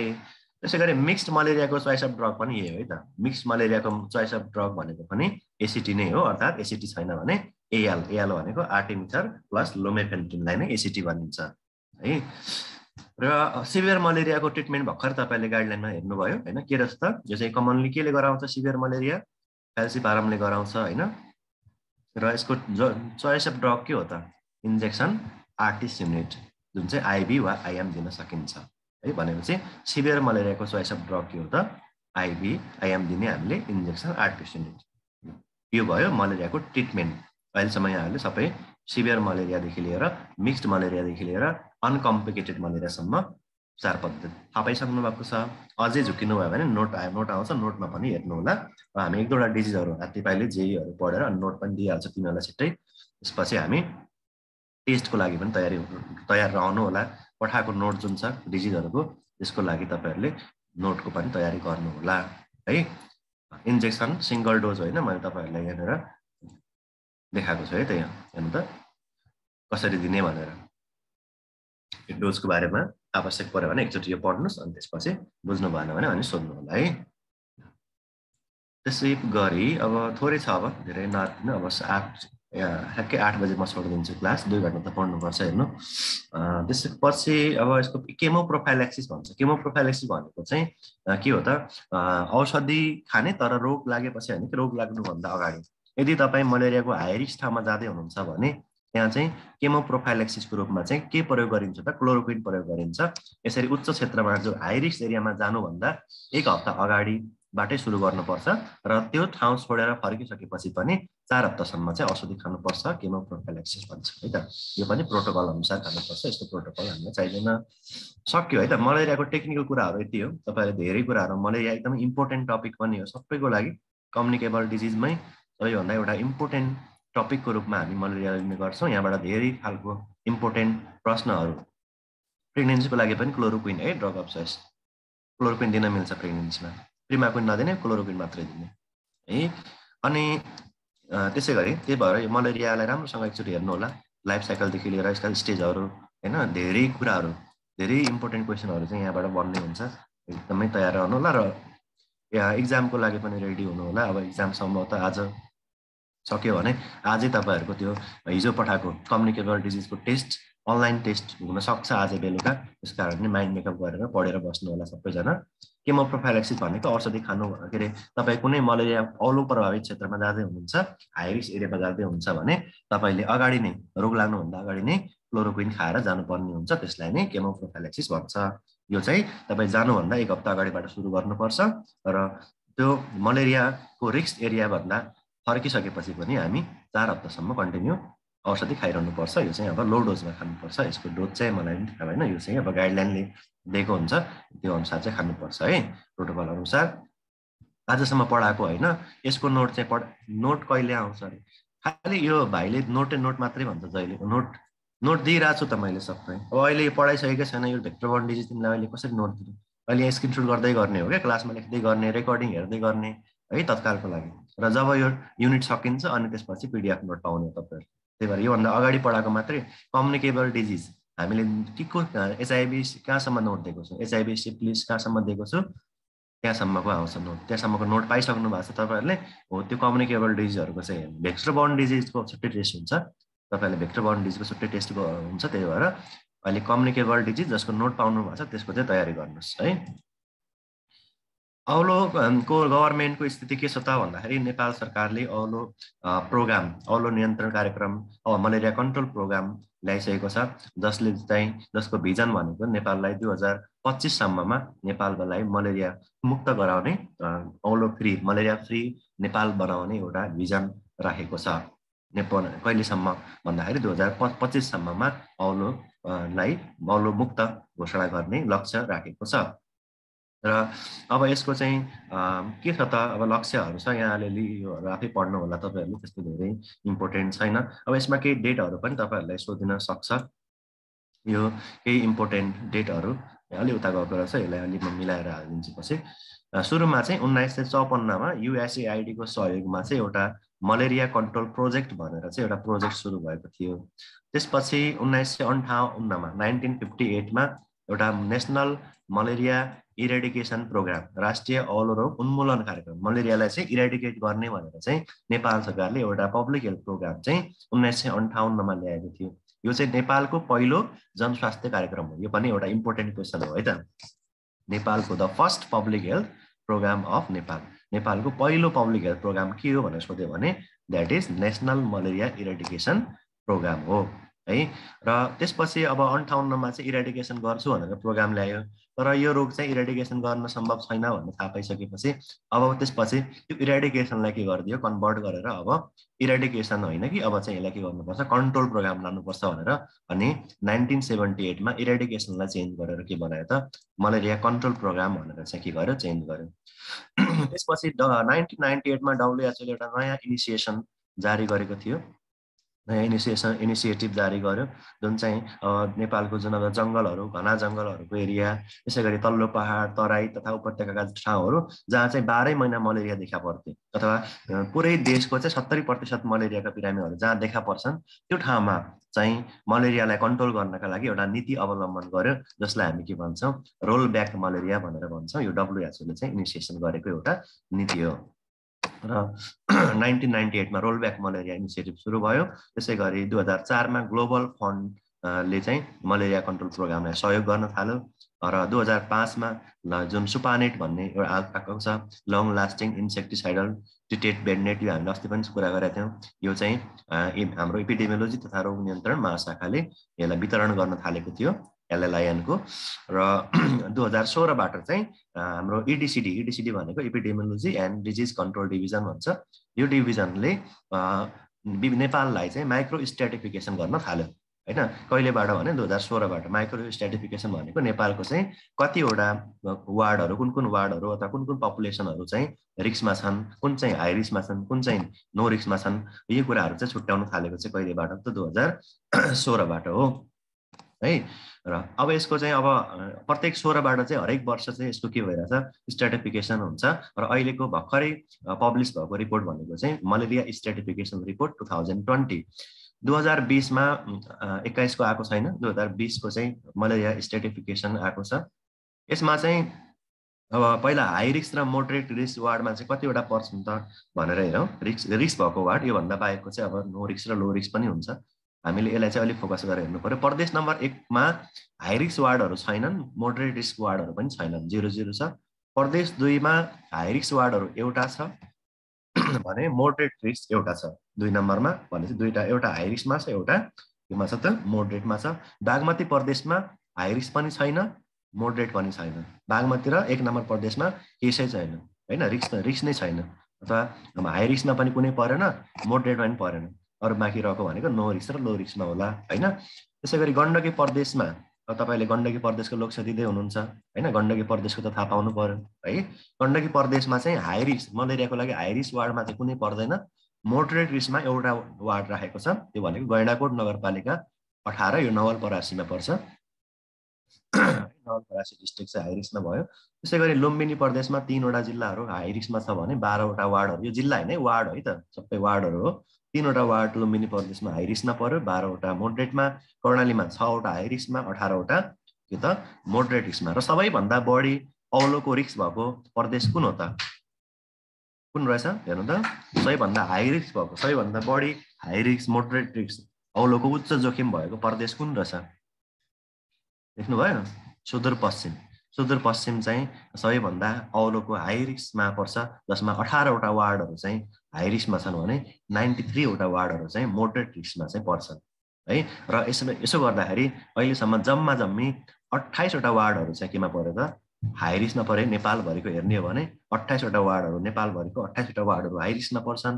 औलोको त्यसै गरी 125 वटा वार्डहरू चाहिँ मोडरेट रिस्कमा पर्छन् अब डिस्ट्रिक्ट हेर्ने हो भने 11 वटा जिल्लाहरू यो 28 वटा वार्ड भनेको 11 जिल्लाको 28 वटा वार्डहरू हाई रिस्कमा र 15 वटा जिल्लाहरू चाहिँ त हाम्रो मोडरेट रिस्कमा रहेका छन् त्यसै गरी लो रिस्क भएका वार्डहरू 2488 वटा छन् भने रिस्क नै नभएका वार्डहरू चाहिँ 4075 वटा रहेका छन् यो चाहिँ देशभरिको नयाँ हाम्रो भर्खरै पब्लिस भएको मलेरिया स्ट्राटिफिकेसन रिपोर्ट 2020 को अनुसार चाहिँ यसरी राखेको छ है यो धेरै डिटेलमा जानु पर्दैन हामीले प्रोग्रामको लागि अयब अनमिले बेसिक कुरा मात्रै थाहा पाए हुन्छ DOHS को एनुअल रिपोर्ट 2076-77 ले के भन्छ भने नेपालमा 1,100,000 10,000 लाख 10 लाख करोड हैन 1,21,75,815 जनसंख्या चाहिँ मलेरियाको रिस्कमा छन् जोखिममा छन् भन्छ त्यसै गरी एनुअल ब्लड एक्जामिनेसन रेट रहेको छ यसको 2.06 अहिलेको रिसेन्ट डाटा अनुसार र एनुअल प्यारासाइटिक इन्सिडेन्ट्स भनेको 0.05 रहेको छ। यो चाहिँ मलेरियाबाट सोध्न सकिने सम्भावित इन्डिकेटरहरू हो। यदि प्रोग्रामबाट सोध्यो भने तपाईहरुलाई छ ल यति कुराहरु चाहिँ तपाईहरुले थाहा पाउनुभयो। अब भोलि हामी लिम्फेटिक फिलेरियासिस र अन्य डिजिजहरु लिएर आउनेछौँ। आजको बेलुकाको क्लासमा तपाईले लिम्फेटिक फिलेरियासिस डिजिज चाहिँ र अरू जेईहरु अरू डिजिजहरु चाहिँ कालाजारहरु पढ्नुहुन्छ है। बेलुका 7 बजेको क्लास पनि नछुटाउनु होला। यदि टेस्ट भयो भने फिडब्याक क्लास हुन्छ। यदि टेस्ट भएन भने क्लास यो कन्टिन्यू हुन्छ। सम्भवतः टाइम मिल्यो भने हामी फिडब्याक क्लासमा चाहिँ यो कोर्सलाई पनि अगाडि बढाउनेछौँ। ल अहिलेको लागि चाहिँ यहाँहरुको दिन शुभ रहोस्। धन्यवाद।